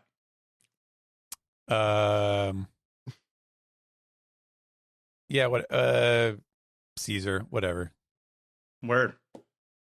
Steve Yurko, what do you got? I'm trying to think. I'm bad with these. So, have you guys thought about young Gecko Morail recently? Because I have. No, I never do. that was just you in high school. I wish. That was You know what? I wish You know that was me what? in high school. Yeah, that is about right. I'm just looking at the antagonist page. I'm just going through my mental Rolodex here. I'm trying to think of like mooks too. Like who's that? Ooh, mooks are that's a whole other. When you say Mook and I'm thinking about One Piece, I don't know why, but it like goes right to Chess Marimo. I don't know why that's like peak Mook for me. absolutely. Like That's like Very, peak very Mook. mook. yeah. No one like your average One Piece fan who doesn't go back and reread this a bunch does not remember them. I think like any of the priests from Skypiea, those are Mooks, yeah. Those are Oh yeah. top grade mooks because they're no one's favorite. Every time I suggest the character in the Domance Discord, they go, "Nope, that was somebody in Skypiea," or like that was a priest in Skypiea. Like, wasted. All right, Steve, I'm going to keep it rolling, so I'm going to come back to you. Mike, Mike, who do you got? Off the top of the dome, I'd probably say Bellamy, just because I think he's kind of a stooge. Oh, Bellamy's a 12 out of 10. Zach, who do you got? The one I relate to the most and I like feel at heart closest to is Magellan. Oh that's yeah, really my choice. I like Magellan's hot. Sorry. Okay, again, are we like in your world here? I'm balancing because you just you. criticized me. With you. I'm agreeing with you. Zach, we could go back to talk. Zach, we could go back to talking about the Men in Black if you want. All right, Kirsten, who do you Are have? those my two choices? Or is it like cloud eating? Is that like the third choice? My Rolodex is still Rolodexing. Cracker. Okay. Maybe actually. Okay. Which cracker? Charlotte. Which Charlotte cracker? What? Yeah, which of the Which crackers white on the man? podcast right now are you? That is not what I am saying. All right, Steve, set us free. No, there's two crackers. There's the cracker with the thing and the beard, the ugly Zeo from the New Fishman Pirates. He kind of looks like a pervert. I have no idea who It's that like is. Zoidberg. It's the one who looks like Zoidberg. And he's in these wildberry Pop-Tart colored. Okay, you know what? Oh, you love that. Yeah. The Fishman, the one who ended up being really lame, but the one who was against Zoro, I forgot his name. The one who was the better. Oh, Kyoto? Hyozo. I will say he has a fantastic design, and I really liked his concept, and they really do him, shit. Like everyone at Fishman Island. But I did really enjoy that concept. Just was poorly executed, like everything there. Before we move on, can I just point out to do a little callback? Steve was mentioning Skypian priests as mooks, and I just want to say Ohm also bald as hell. Hey, Yeah. How about that? Not the bald. I think the baldest characters though are Satoru's brothers, like Hotori and Kotori, because they don't even have hair. And that's because they're not human. They're devils. But I mean, Ohm definitely is both spiritually and physically bald, for sure. Like that spiritually, he is a bald man. Yeah. Satori spiritually is non-existent because I hate him. I have nothing else to say there. All right, this next question is for Steven. S&P asks, hey, OPP, as Gussie Man pointed out in the other channel, it's very interesting that Shaggy called Loki right after Luffy's group left to find Chopper and Gobbin, while Gerd and Goldberg are still there. So it must mean Shaggy is someone not on Elbaf, not someone Gerd and Goldberg can recognize, otherwise they will say something. So the question for Steven is, Shaggy... we all know Shaggy's way of talk is very polite, and for Steven, do you have any other impressions? Like, is it more masculine or more feminine, etc.? Yeah, it's very much down the middle, which I think is by design. This is a little bit what I meant about, like, there are certain things that would be a dead giveaway for Shirahoshi that, like Oda isn't necessarily using, but I think you could also see that as a bit of like very careful obfuscation. But it's just super duper polite in a way that very few characters in One Piece actually use, but Shirahoshi is one of them. Obviously it could, he could just show us like, oh, this is just some you never met this person before, sorry, you should have been there, sort of thing. But I think as far as like, clues that we have that we can look back on in the series, I feel like she is still the closest that we have based on the way of talking. So sweet. Runverse Rudolph Patch asks, OPP, how did Luffy know that it was Chopper? Is his future sight getting better? Can he sense someone by their hockey? Or does Chopper just smell really, really bad? And isn't it wild that Killingham wasn't in his man-beast form before? His default was human body, Kieran head, and now his hybrid is Kieran body, human head. So does he have multiple forms like Chopper, or is he missing either a full man or a full beast form? Go ahead. Well, I was just going to say, like, I think the implication was that he can sense his crewmates by their hockey. That was what I got from that. Yeah, and from what I got from that is that it might be a relatively new, like, thing because they Luffy, questioned which is it. interesting. Yeah, that makes me think that he's developing something. I don't want to say like a power up, but some sort of evolution to Luffy that is like. It feels like Oda's like turning the dial a little bit on that. Yeah, it feels like he's honing it, Well, there's like, what I mean is, I feel like that is like a very small hint to something he's building on, Oda. I don't know what, but that's going to be where I'm going to put my money, so you could go back to this in 10 months if it does or doesn't happen. But I think it's Man Beast and Beast Man. I think that's just there's two different. When you have a mythical one, you get lots of different. You don't have to follow the rules. Like, look at Luffy. Like, what the hell? How do you describe the different versions of him? Like, that doesn't. I'm just like spitballing here, but like maybe if you are, I'm just making shit up right now. But like maybe if you are like a Zoan user for a long time, maybe like over time you just lose forms you don't use, really. Like he hasn't been like a man for so long, like he's just not a man anymore. I don't know, that could be kind of interesting. There's also the awakened form, like Lucci, remember, had like I think Ken or someone mentioned this. I'm sorry, I'll stop giving him credit. Josh, yeah. That there might be like the Lucci and the awakened form look different than like the Man Beast, the traditional his other one. So maybe it's like that. I think it's really, at the end of the day, whatever the hell Oda wants it to be, and that's all it is. I think you might even describe this switch of his parts as that he was flipped somehow. Head that and body. Sound right. No. Yeah. I bet that feels great. Just think about it. Think about it. Spoilers, Steven. Hopkins Hat 15 says, "Hey OPP, how it be? Remember when this arc started and we were in a fake village made of Legos? Do you think any of that will come back into play?" I do remember, because for me that was like 6 days ago. It was fun. I liked that. I think it will come back into play later in 2025 from the Lego company. I think I know my answer, and person on the line with Loki is the Brickster. August 1st apparently is the date. It's Inspector Gadget.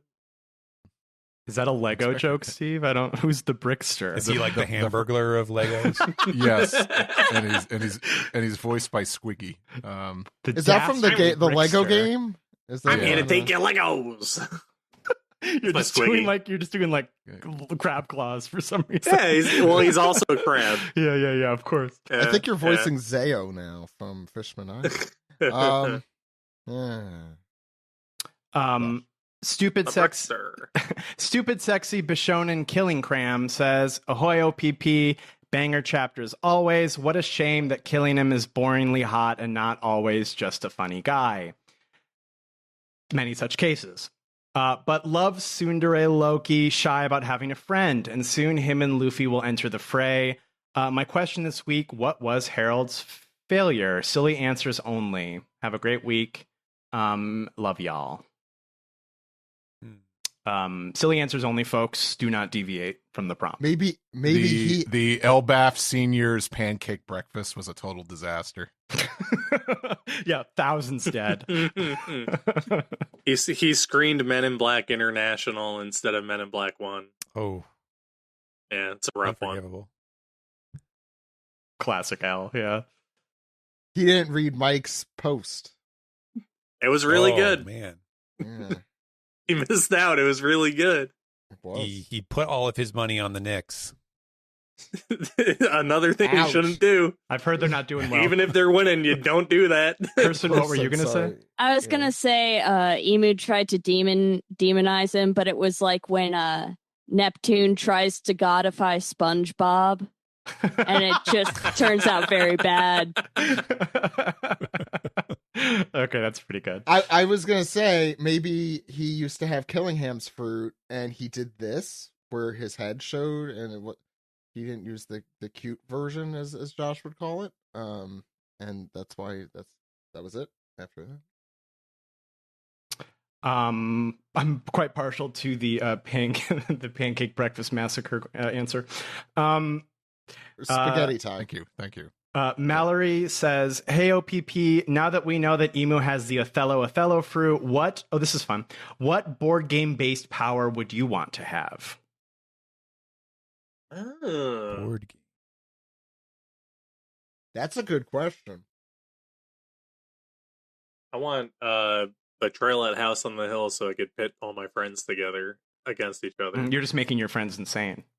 Yeah, and we could build a big, beautiful house together until we get on each other's nerves. If I had the Monopoly one of us power, becomes a Frankenstein or something. If I had the Monopoly power, I'd steal everyone's money and never die because it would never end. So there's that. Those are two good things. Chutes and Ladders fruit would be pretty good. Person, I was just gonna say that would be fun as hell. Also, they're gonna do that like next week. Like, there's no way there's not gonna be like a shoots and ladders because that would be so useful in One Piece to to do that. I mean, literally next chapter would be very, very useful. Now slide with me. There's a lot of good board games. I'm just trying to I'm trying to think if I had like Uno powers where I could like reverse. That's Gunko. Reverse. Gunko already has Uno powers. That's Hawkins. That is Hawkins. Backgammon. Well, if I had like a kinda delicious cool. meal, I'm like, damn, I want more of this. I want to take this out. Draw 4. Ew. Draw 4. Am I gonna get like a whole smorgasbord to take home with me? You're really thinking of it in a positive light there. It's Skip. I want mousetrap powers. It would be like Final Destination. What was the grape board game? The Grape Escape? Yeah, give me that. Oh, I'm not familiar with that one at all. No. Hey, what about Crocodile Dentist? Ooh, yeah. Steve, you're getting boggle powers and you'll like it. Hungry hippos? Remind me to tell you guys about my awful dental insurance after this. Oh, yeah, that's going to remind you about that. Okay. I don't have to talk about it on air. You take your teeth out until your mouth closes? Oh, what about that? I got a bill for the dentist, and they told me that only my front teeth were covered. Oh, yeah. What? So messed up. Oh, my God, we that's live in right. hell. Yeah. That What? We live in hell. Actually, you know what could be fun for One Piece is if you had like, do you guys remember that game Perfection where you have to put all the little pieces in? Imagine a guy, okay, and he has like a super powerful devil fruit, but he has to solve like one of his own puzzles. I don't know. It's in like it's Operation. He's like it's in like his own chest or whatever. Oh, and if he doesn't, he goes, wow! Yeah. So he's like, and it's one of those like fake outs, right, where he's gonna like kill a village or whatever, and then like he goes to like put all his pieces in, but he flops and then he explodes. He didn't make the right selection. Yeah, he didn't execute it properly. Guys, now I think I just want a version of One Piece where everyone is a board game. Because if you had the trouble fruit, you could go and get into mishaps, and then someone says, "No, wait, don't do that." Yeah. And you look back at them and you go, "It's okay. It's fun getting into trouble." And then you activate And also you have a big plastic bubble head. No, Yeah. it's like one of the Holy Knights has that, and then you just have to press it so that the dice roll in it. Yeah, and that guy hangs out with the "Don't Wake Daddy" guy. You never want to wake daddy. You simply never want to wake daddy. Okay, the final. What about Jenga? Lost op fruit is just operation. Absolutely. Yeah. That's it. Yeah. That's it. Yeah. Actually, that explains why it doesn't make any sense. So the last question,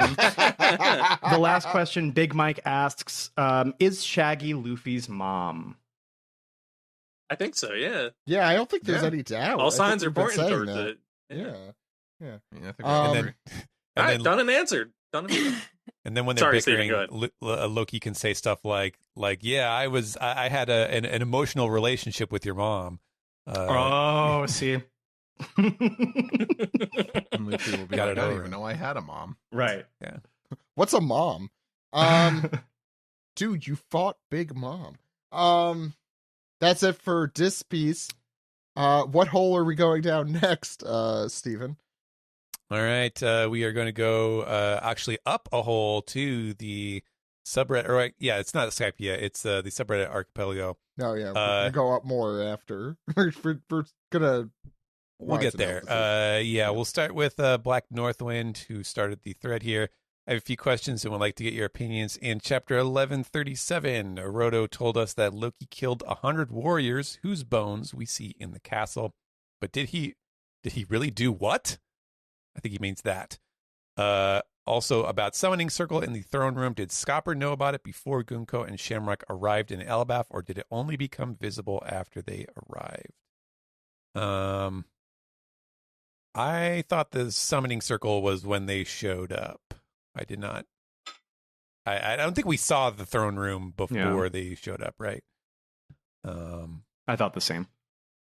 Yeah. I guess in my head, like, I've been imagining the Summoning Circle like under a carpet or something. Like, I guess I'm thinking of like Nosferatu, where the guy just has the Summoning Circle under his carpet. Yeah. It's just fun to think about it that way. I don't know if that's real. And wouldn't that be crazy if like you moved into a place and like everything was just going really badly, and then you finally tore up the carpet and it's, oh my God, there's like a satanic circle under here. Jesus, no wonder. That's sort of the plot of Rosemary's Baby. Yeah. I was gonna say there's gotta be a horror movie. Yeah, I can understand this happening to me once, but twice. I'd probably freak out. Yeah. Amiibo Hunter Zero. Mike's like, I'm calling the landlord. Sorry. Hey, OPP, Killingham looking like that was unexpected. Are Zoro's goggles growing on anyone else, or am I just coping? Thanks as always. Love the show. I will say for me, absolutely not. I still hate them. Me too. I don't have any goggles growing on me. Delaney, 1 minute of silence following that comment. Now you all know how it feels. Now you all know. Thanks for loving the show. Yeah. We're all Horace Grant heads here on the podcast, so I don't have a problem with the goggles personally. Yeah, I'm neutral on them. I don't like. I feel like they're hell to draw. That's what I think I said that last week, is that I feel bad for Oda having to like track them for the rest of forever. I feel very medium about them. I don't think that they're awful, but like they're definitely not as good as if he were to wear the goggles, say, around his neck or perhaps on his forehead, where goggles should be. I think it would be cool if they become like functional and, something doesn't hit his eye because of it. Yeah. I have a question about his goggles. They're not like, they don't actually have lenses in them, right? It's kind of just like a... No, I think it's more of a mask than it is goggles. And I thought they were prescription. And these are apparently like little doll clothes that Roto makes. Yeah. I'm surprised they're not comfortable, because usually like for toys, when they have to make glasses and stuff, they're like out of like thicker plastic. So I'm surprised he doesn't have like these huge giant thing, like this thing on his face. I almost thought like, if those had lenses, that's just like plastic, so it would be foggy the whole time. You wouldn't be able to see anything. Practicality, crazy. He can defend against like somebody who has like a little flower lapel and they reach down and they just touch it. And, oh, it's a squirt. Oh no. Oh, it is over for that guy. Yeah. Yeah. I hate when I get hit with that. All right, last you lean one in for a nice sniff. Get your ass with water. Yeah. Last comment on Reddit is from 23 Years Virgin. Hey, OPP, happy 9/11, and let's hope for more episodes. I'm guessing this is a reference to last week. The other day, I was talking with a friend who doesn't watch One Piece, and he asked me if the ending can have a cliche ending. I told him that it's a story that started out a long time ago, and the author already had the ending thought out 27 years ago, so cliche was not mainstream in those days. Oh, that's news to me. My question is, are you okay with having a cliche ending as long as it is good, or an original but regular ending? Cheers and keep up the good work. I don't know. I mean, I feel like Oda's MO is that like cliche, like a good cliche is good. I feel like he talks about like the way that he's, that you can study like sort of storytelling, like the basic tenets of storytelling. What's the one that's like there's only 6 stories or whatever, and that I feel like he is very much a proponent of the theory that like, yeah, as if it's classic, it's classic for a reason. Like it doesn't go out of style, sort of thing. So. I feel like Oda's still full of surprises. I think to this day, even, because I think Gear 5 is a huge example of like no one could have predicted that. And I'm been enjoying Elbaf because I'm like, I wouldn't have called any of this. So I don't necessarily think of cliches with him. There's a little bit of easy literary devices he uses from time to time and some grown-worthy stuff, but for me, even if like the ending of One Piece was pretty standard, it doesn't already ruin all the years enjoying the series for me, because it's the cliche phrase is, oh, it's not about the destination, it's about the journey, and that's exactly, I think it's true about this series. I've had so much fun. Mm-hmm. Like that's the thing. I like, yeah, like the mysteries in the series and the things that still need to be unraveled are captivating, but it's not you don't pitch someone the series because of those. And if someone's pitching you that, if someone's pitching One Piece to someone who doesn't read it, like just all the mysteries, I don't think they're getting it. But I don't want to be about all like you're enjoying One Piece the wrong way. I think the only way the ending can really sour it for me is if it just undoes what the story has done. Like if it kind of goes back and kind of like kind of just denounces some of the themes of the story, that I have a problem with. That, and if a villain says everything you did was part of my plan, hate that shit. Yeah, that is the worst. If someone says like I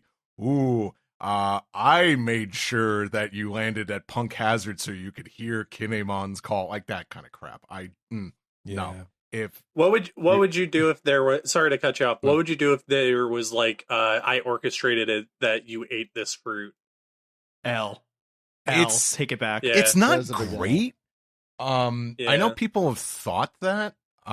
If it kind of turns out like, hey, he said the same thing Captain Rogers said, so I made sure he ate the fruit. I'm not crazy about that, but I could roll with it. But I think it would be better if Shanks had a better idea of what to do with that fruit, and then Luffy accidentally ate it. But he's like, but he's a good kid, so yeah. Because I think that is what you're talking about, Steve. Like that would be the betrayal, because the idea here is that like if Nika is this recurring figure that recurs throughout history, then eventually there was going to be a Luffy who encounters that fruit. Mm-hmm. If not this guy, then it would have been some other guy with the similar mind. Like, so it had like, I don't know, that would I think be sort of the betrayal you're talking about. Yes. Is that like these forces are going to occur organically, and if it was like, I don't know, mechanized, then that would sort of be counter to the story. Yeah, because then it's like, what's the point of it all? I agree. That's exactly what I was thinking about, and I just think everything like everyone Luffy's encountered, all the friends he's made, the crew he's assembled. I just like it more as just that it happened because of will, not because things were orchestrated. When that is a plot line that's introduced, it better be really freaking good, or it better have better have a lot of have a lot to say. So that's an ending that could kill One Piece for me. For me, the only way an ending could really kill the series, in addition to what Steve said, I do agree with that, is if something is introduced that sullies, something, that you had thought existed in the series. So not just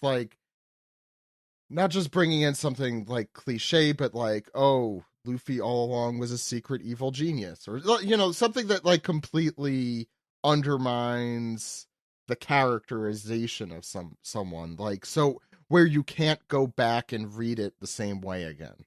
Yes. Which there are definitely series like that. Like, if the series has a bad ending, but it doesn't affect the journey, or even rereading the journey, then I'd be happy. But if it is an ending that really just, like we were talking about Lost before we got I was going to say, you're still talking about Lost 3 hours later. I am. Well, that kind of did, yes and no. It was the penultimate season of that show that really kind of soured me on it. But it's when you start really not being faithful to the characters, and that's actually something I don't really see Oda being able to do. That is so not unless him. He really liked that last season of Game of Thrones. And he loves subverting expectations. I do feel it's also. Oh, sorry. Go ahead, Zach. Well, the last thing I was going to say is a series like Full Metal Alchemist is, I feel like, the most analogous series to One Piece in its world building and its ability to tell a story. And I'm not going to give anything away about the ending, but the ending does not affect my enjoyment of that series. Is it the most mind-blowing ending ever? No, it's an ending. And that's enough. It works. It works. It's not bad. It is a perfectly fine ending.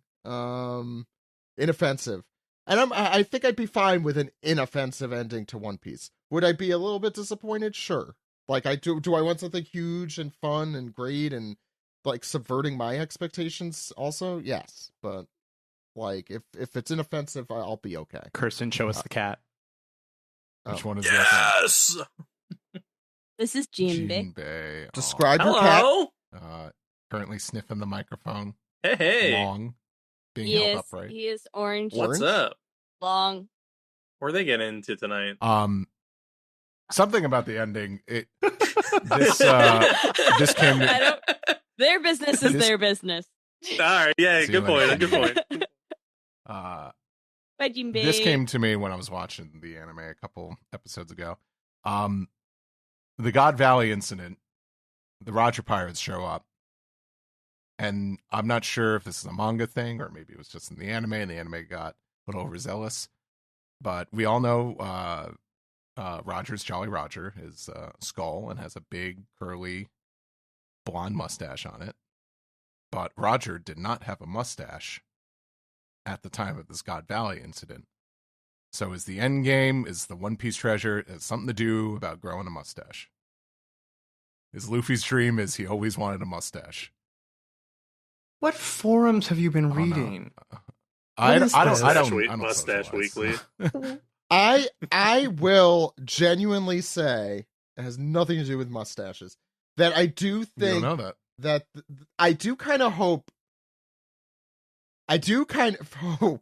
that the end game here, especially with this introduction of evil magic, is being hilarious is kind of the antidote to I we have Laugh Tale, and as a concept I do like the idea of humor being kind of the answer to the series in some sort of way. And I don't know how, but that is kind of something I'm leaning toward, especially the more we see of the villains in the world government and how serious they presume to be. And, I like that antithesis.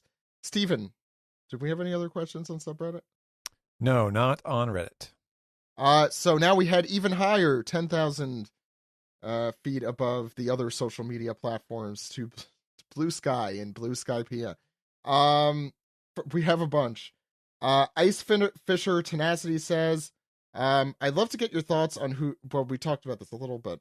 I'd love to get your thoughts on who you think Shaggy might be. For me, with the evidence that Shaggy is compassionate, a bit timid, and still suffers from traumatic experience due to a group of people, I surmise that Shaggy is none other than Hyruden's mother. She was persecuted against many of the Elbathians. She likely sees Loki as a stepson and cares about him despite Loki's actions. The transponder snail's beard is actually its winter coat meant to throw readers off the scent that Shaggy isn't hairy at all. What say you all? That's actually bald not... trutherism. Interesting. Yeah. I do like the idea that it's a character we haven't been introduced to yet. That is like a possible... I mean, I feel one of the things that... I mean, the reason I'm not totally sold to Shirahoshi is, like, usually, snails look like the person who's talking. And that snail, the namesake of Shaggy, I don't know. It makes me think it's someone we don't know. It was specifically a woolly snail, right? Something like that. Woolly transponder snail. Okay. Because of where it was, right, Steven? Am I wrong? Right. Yeah. When you go through this life, you need to go with an open heart and an open mind. And I think that when it comes to who this character could be, that's how I'm choosing to go forward. It could be anybody. This next question we answered, but I'll read it.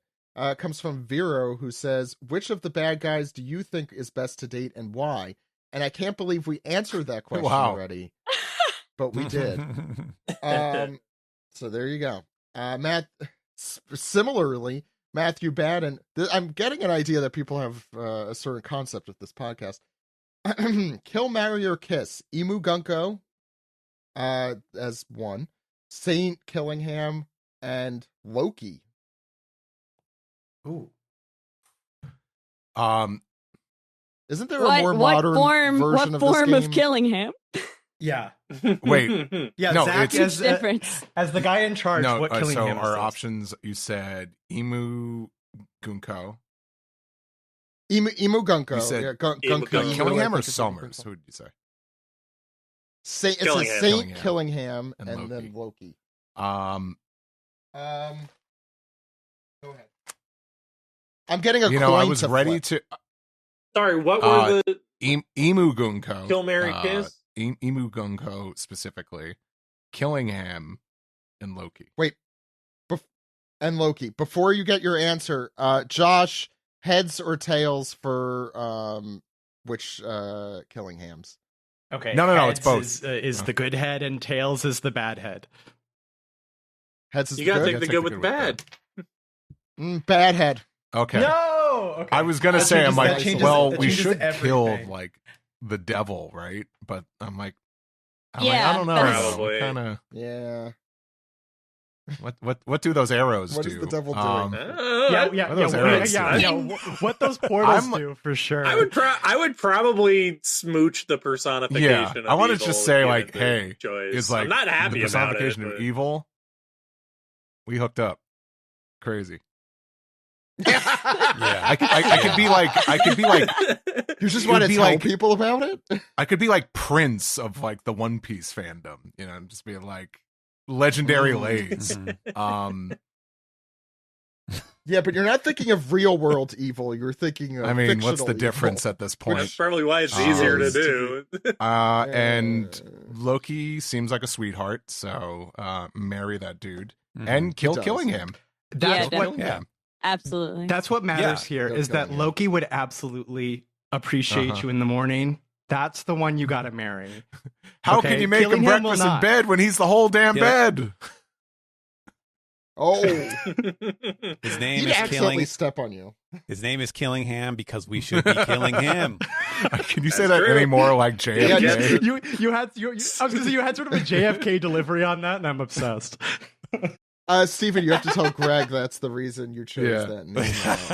Because that will make him feel better, because he's been I know he loves every decision you make except for that one for some reason. Wait, hold on, sorry, real fast. Is that not a direct translation? Steven? Is Killingham not? Was that interpreted? Oh yeah, well he wanted it to be Kiringham, so that like the Kirin pun was like directly, literally referenced, and I wanted to put a little twist on it so that it like had a funnier sound or a more interesting sound. I agree with you. Yeah. Sorry, Greg. Well, especially now that we want to all kill him. It's perfect. Exactly. Yeah. Let's see. Oh, this is basically a wrong answers only. Gus Emmon says, considering that Oda has made sure Luffy's crew wasn't around when Shaggy was called, I'm pretty sure it's someone they know. Who would the funniest person be to be revealed as Shaggy? Oh, that's a good question. Yeah.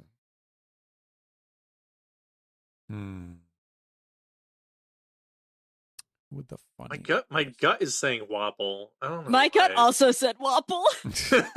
Wapple would be pretty funny. What was the? He's in that blimp thing. It's been so nice talking to you, Loki. You know what? You cure the male loneliness there. You just turn two guys into friends. Well, now I think the funniest is like a Skypia priest. Now that it's been talked about on the show, It's Satoru, obviously. Yeah. It's Gadatsu. Gadatsu's like, so when are you coming to the hot springs? I made them extra big for you. Hot springs tonight, Queen. Hot springs tonight. Hot springs tonight. Well, that's how you learn that the hot spring is how you like de-flip somebody. Oh yeah. Oh, speaking of, next question, Zach B says, any characters you think would be fun or interesting to see be flipped by Emu? Josh not included here. I was thinking this last week. I didn't know if you guys brought it up on the episode last week, but like introducing that is like isn't that like the first thought that goes into your head is like, okay, well now who else is gonna get flipped, right? Yeah. Okay. I try not to think of these things on Doomsday. Bluno would be a funny flip because his hair would just get bigger. Oh my god, do you think he would get less hair? Like it would just it transfers into the That would be really funny. Yeah. I mean, I think my first thought is Chopper. I think he'd be very funny if he was like an evil little guy. Yeah. I do like I'm that. bad now. Aww. Yeah, evil Chopper be like, I'm not doctoring. Chopper's bad now. The doctor is Sin. We did that joke 15 years ago. It's still good. Was that Venture Brothers? I think it's a Venture Brothers title. Yeah, I think that's what I'm also thinking of. When Trafalgar Law showed up on Marineford, the Doctor is in. That's what. Well, the Doctor is in. I said we Sin. Did in. I know Sin. It sounds like in. I know. But that's the Venture Brothers. A devilish twist on the word. Devilish, you might say.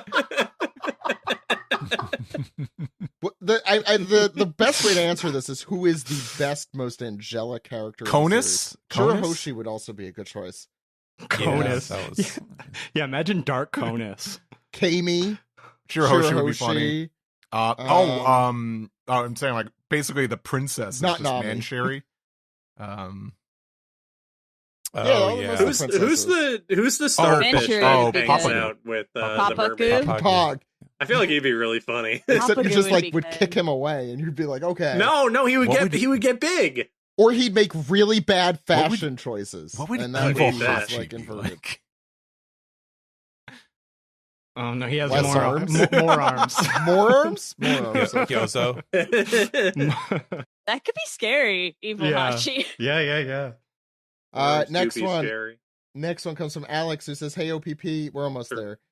Good place for a break week, huh? Oh, anyways, my question is, with how insane this arc is going, from what most expected within the first chapters. This person's fine. It's my reading ability. What direction do you think that we are going to go once Elbaf, quote unquote, ends? Personally, I think Emu is the next major antagonist Luffy will go after now. Well, they're kind of in the same room, so to speak. When did we think Elbaf was going to end? Sorry. Thank you. If we're going by that mural, I think Emu is kind of endgame. Yeah, I don't think Emu is the next battle. I think it's at this point. I think it's going to be a race for the One Piece at this point. Yeah. Is Blackbeard? I don't think any. Yeah, Blackbeard. Yeah, Blackbeard's been over there too long. Yeah. Goku Emu isn't Emu. Like, you might have like a preface to that fight here. Like Luffy's gonna like exercise the demon from Gunko, and we'll find out what her deal is with Brook and all that stuff. Yeah. I think that's a safe bet on my part too. And of course, Okiku's husband says, Urashima's brother was in this chapter. Does this mean our queen... Oh, this is where I was thinking of this one. Queen Okiku is going to show up in Yamato's cover story soon for Pride Month. I miss her. Hopefully Sukune does not chase Yamato like Urashima was chasing Okiku. So they're both going to fall in love with the person who beat them up. I do like that. How long do you think? How much longer do you think Yamato's cover story goes? After this week, I'm kind of like, it could go. It reached such a clear ending, and yet it's still going. I'm like, oh, we're in this for another. I'm not a believer. It had that's an ending to something, but there was no narrative to that. Really, there was no kind of. It was just like, I did the thing. It's like, okay. You don't know what a rising action is, do you? Can I tell you what makes me think that it's going to go like much longer is just because Yamato seemingly only picked up like 2 vassals in page 1 in Ulti, and I feel like he's going to pick up like a couple more. Ooh. You demand a full set of vassals. I demand a full set of vassals. Thought you said assholes, but hey, last one. Yeah. Well, hey, with some of these guys. True. The last Blue Sky question is Operation Druid just clarifying his question from last week, which we didn't understand. So he's going to try and be more specific. With all the characters we know of in Elbaf, which Simpsons character would you choose to play another character? Hope it's more clear than last week. So I'm guessing, like, if the Simpsons were acting out Elbaf, who would each play? My advice to you there is, in 4 years, listen to Doman stuff. I was going to say, that's literally your job. We're just fantasy booking for... Before the Killingham reveal, I would have said, make Skinner Killingham. I think it would have been fun. Pretty good. I think that's still kind of fun. That's one of 7 Simpsons characters I know, and therefore that's funny. Jarl can be Wiggum, and then Dorian Broggie can be Lou, and what's the other one? Ed and Lou. Ed. Yeah. Hey, we come to kill you, Chief. Yar. Your demons now. Lenny can be Thorman because not Thorman. Hey, what's going on? Quit flipping me. Okay.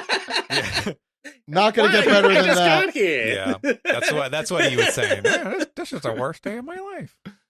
And that is it for Piece Together. No, Flip's, let's round off the Thorman show. And be like, this is the best day of my life. And he's got big fangs. My aura. I'm not supposed to get flipped in it. We missed a real winning image. Yeah. Okay, we'll see you on the next segment.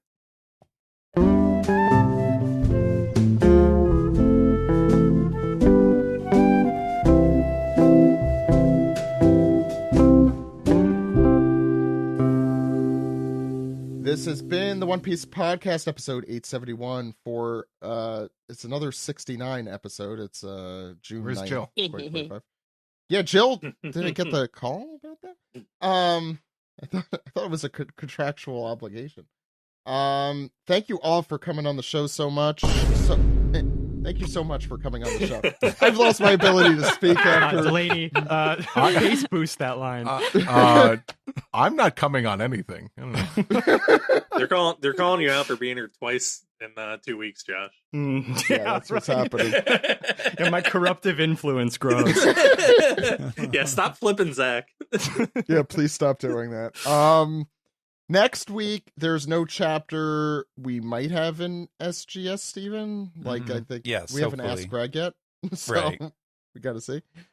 But hopefully it's been a while, I feel like, right? Yeah. It's been. Yeah, we've missed a couple of chances, so. Yeah, how dare you? But if you do not listen to the SGS, you're missing out on some of the best, and I'm including us right now, some of the most insightful One Piece discussion that you will ever hear. It's fantastic. Listen to Steven and Greg every break week, except some of them. You also check out our podcast on Patreon at patreon.com/One Piece Podcast. It makes all of this amazing energy possible every week. And includes the articles that Kirsten's writing. Kirsten, you want to tell everyone a little bit about what you've been putting down on the page at onepiecepodcast.com? Yeah, I've been writing up kind of reviews, reactions to the chapters, kind of going through theories, hooking up old lore with new details, that kind of thing. It's a good time, so check it out. Please do. Also a short article about Chopper and all of our immediate reactions to that. Yeah. So you could check that out. And probably other things as they happen. So check out onepiecepodcast.com if you don't make it your homepage or whatever the hell people do now with websites. And yeah, we have other cool stuff coming up. But until next week, let's see. We could find Kirsten. Where could people find you? You can find me on Blue Sky at Kirk Carey, on Instagram at Kirk Carey GTR, or you can find me in real life. My band Throwaway at Real Throwaway on the various socials is about to go on tour. We're gonna play Chicago and DC and let's see, Chicago, DC, Philly, New York, Detroit, and then Ohio once or twice. So that's so fucking cool. Whoa, what are you doing? Awesome. Yeah, what are you doing on a ramshackle racket like this? When are you gonna be in New York? We're gonna be in New York on June 26th, which is a Thursday, at Bar Frida, and you should come because New York venues charge us for the door. So, hey, that's what we do. I might still be away then. By the way, I'm not gonna be here on the 22nd. I think Steve is going to be hosting if nothing crazy happens. Mike. Hey, you can follow me at, I don't know, I'm in a couple places. Follow me on Blue Sky. I do really good posts at Patten Pending. Follow me on Instagram at Patten_pending. I post all my art there. That's where I would rather you follow me. You can see all the art that I do for the podcast Domance Dawn as well, a Simpsons One Piece podcast. Let's see, anything happening this summer? Keep an eye on the socials because I'm trying to do some kind of charity event, and I don't know how that's going to manifest as of yet, but sometime over the summer, I would like to get more info on that out. And other than that, you could rent The Men in Black from 1997, directed by Barry Sonnenfeld. It is a crisp 98 minutes long, and it's a great movie. Mike, I think what the listeners really want to know is, are we getting another really good post anytime soon? Only time will tell. Only time will tell. It will not be soon. You can't just manufacture that. Well, no, but I want to know that he's in the lab. You know, like Rihanna. Like Rihanna, Josh, my friend, taking 15 years to make an album. I want to know that Mike is cooking it up. Well, the reason why I have the Lucy bus background now is because behind me is a huge whiteboard full of really good post ideas, and I just can't. That's all I want to know. I don't want it rushed. I just want to know the really good post. No. Okay. The original one took like 20 years to cook up, so this is going to be a little bit long. 20 years?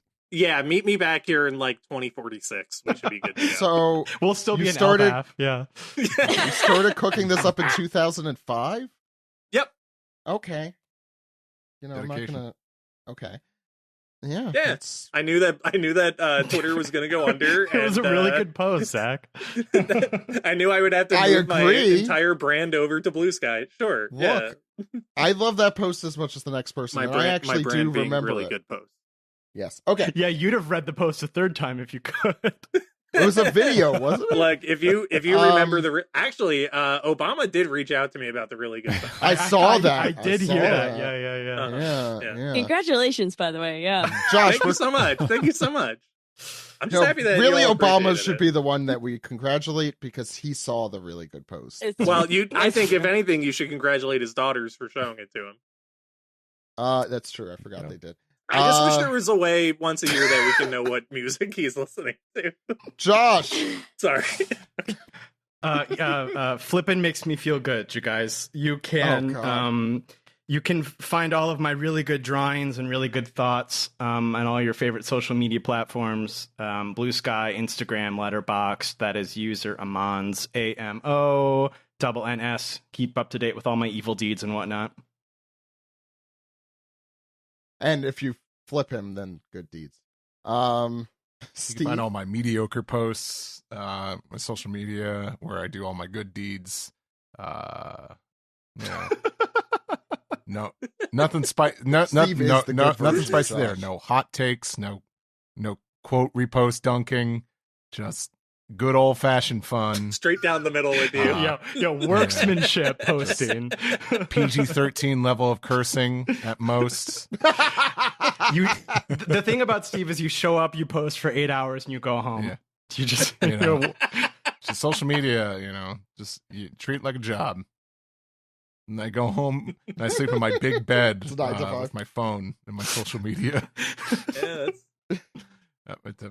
And listen to me on 4Kids Flashback. Listen to me on Prosy Plays Games. And I talked about it in the intro. But yeah, I will be at Anime Expo. I'll be in the Artist Alley. Please come find me and buy new stuff. Buy old stuff. Buy everything. Not on the first day though. I mean, don't buy all my stock on the first day. Buy stuff on the first. Buy my stuff all 4 days. Spread actually, it out. would it be bad if everyone That's if what they I'm bought all saying. your stock on the first That's day? what I'm saying. Then you can go home. Right. You could go to the game. Yeah. You could go to the If I were Dodgers to- game. Steve, you could go to If the I big were to game. sell stuff, all my stuff yeah. out on the first day, then for the rest of the weekend, I'm going to have one of those really bad tables at it where it's just a couple books on the table and like a little stand with some prices. No, close No. the damn table. Right. Yeah, you don't Relax need to like be a there. normal human Yeah, being. people can put their drinks down on your book. Yeah, I don't want to offend you, but like your stock is the same amount of money whether you sell it in 1 day or 4. You can just have your Right. weekend back. Gotta make it Yeah. last. I think Steve Why? likes the hunt. I don't think you get how work works. You want to do as much as possible in a short amount of time. and get it done. You're preaching to the choir there, buddy. No, this is why he's an Aquarius and we're Aries. That's why. Yeah, Aries. Mhm. Steven, 10 points for I don't think you're an Aries. No, I am not. Where an can people Aries. find you? Yeah, I may be found posting on Blue Sky at stephenpaul.bsky.social. And as always, you can check out the simulpub work that I do on Shonen Jump and on Manga Plus. We had a really good sort of a climactic chapter, very satisfying, of Showa Shoten about a week ago or so. That was a lot of fun to work on. And stick around for another 500 chapters of One Piece or so. We'll see how long that one takes. Yeah, congrats, joke. Steven. Yeah, that Yeah, rocks. congrats. That is insane and amazing. You could check me out at zach.onepiecePodcast.com. Also for good wholesome fun, none of that dunking stuff. And you could check out the podcast at onepiecepodcast.com. Weekly articles from Kirsten, weekly episodes of the One Piece podcast. I haven't mentioned this one in a while, but please check out Greg's treatise It's an 80-page, I believe, article about the end of One Piece. If you have not checked it out, please do. And you could check us out wherever you get your podcasts, Apple Podcasts, Spotify, the rest, and on all of the social media, really. I think all of them, except the bad ones. And even the bad ones a little bit. But, that's really it's a subjective thing. Zach's Truth Social is popping. I was going to say, flip Zach, be like, follow One Piece podcast on Truth Social. Oh, no. Now someone's going to take that. Yeah. What, out of context? Yeah, Delaney! They better not flip you, Zach. You have one follower, and it's Baron Trump. We could save him. We could turn him. We could. Baron, if you're listening. Flip him! Baron, if you're listening. Baron, Reversing Domi, what is it? Baron, which warlord do you like the most, and why? His dad? As a warlord. Okay. Baron's good now. Somehow this has been the One Piece podcast. My name is Zach. And my name is Steve. We'll see you next week, everyone, if we don't get flipped. Goodbye. Uh-oh. Bye. Bye. So long. This is the evil One Piece podcast. My name may be Zach. My name is Dark Zach Logan. What episode? Logan Zach. And my name is Logan my Paul. name is Yurko No, Black. his name was Zash. I am not a lazy river kind of guy. More like I like fast-paced rapids.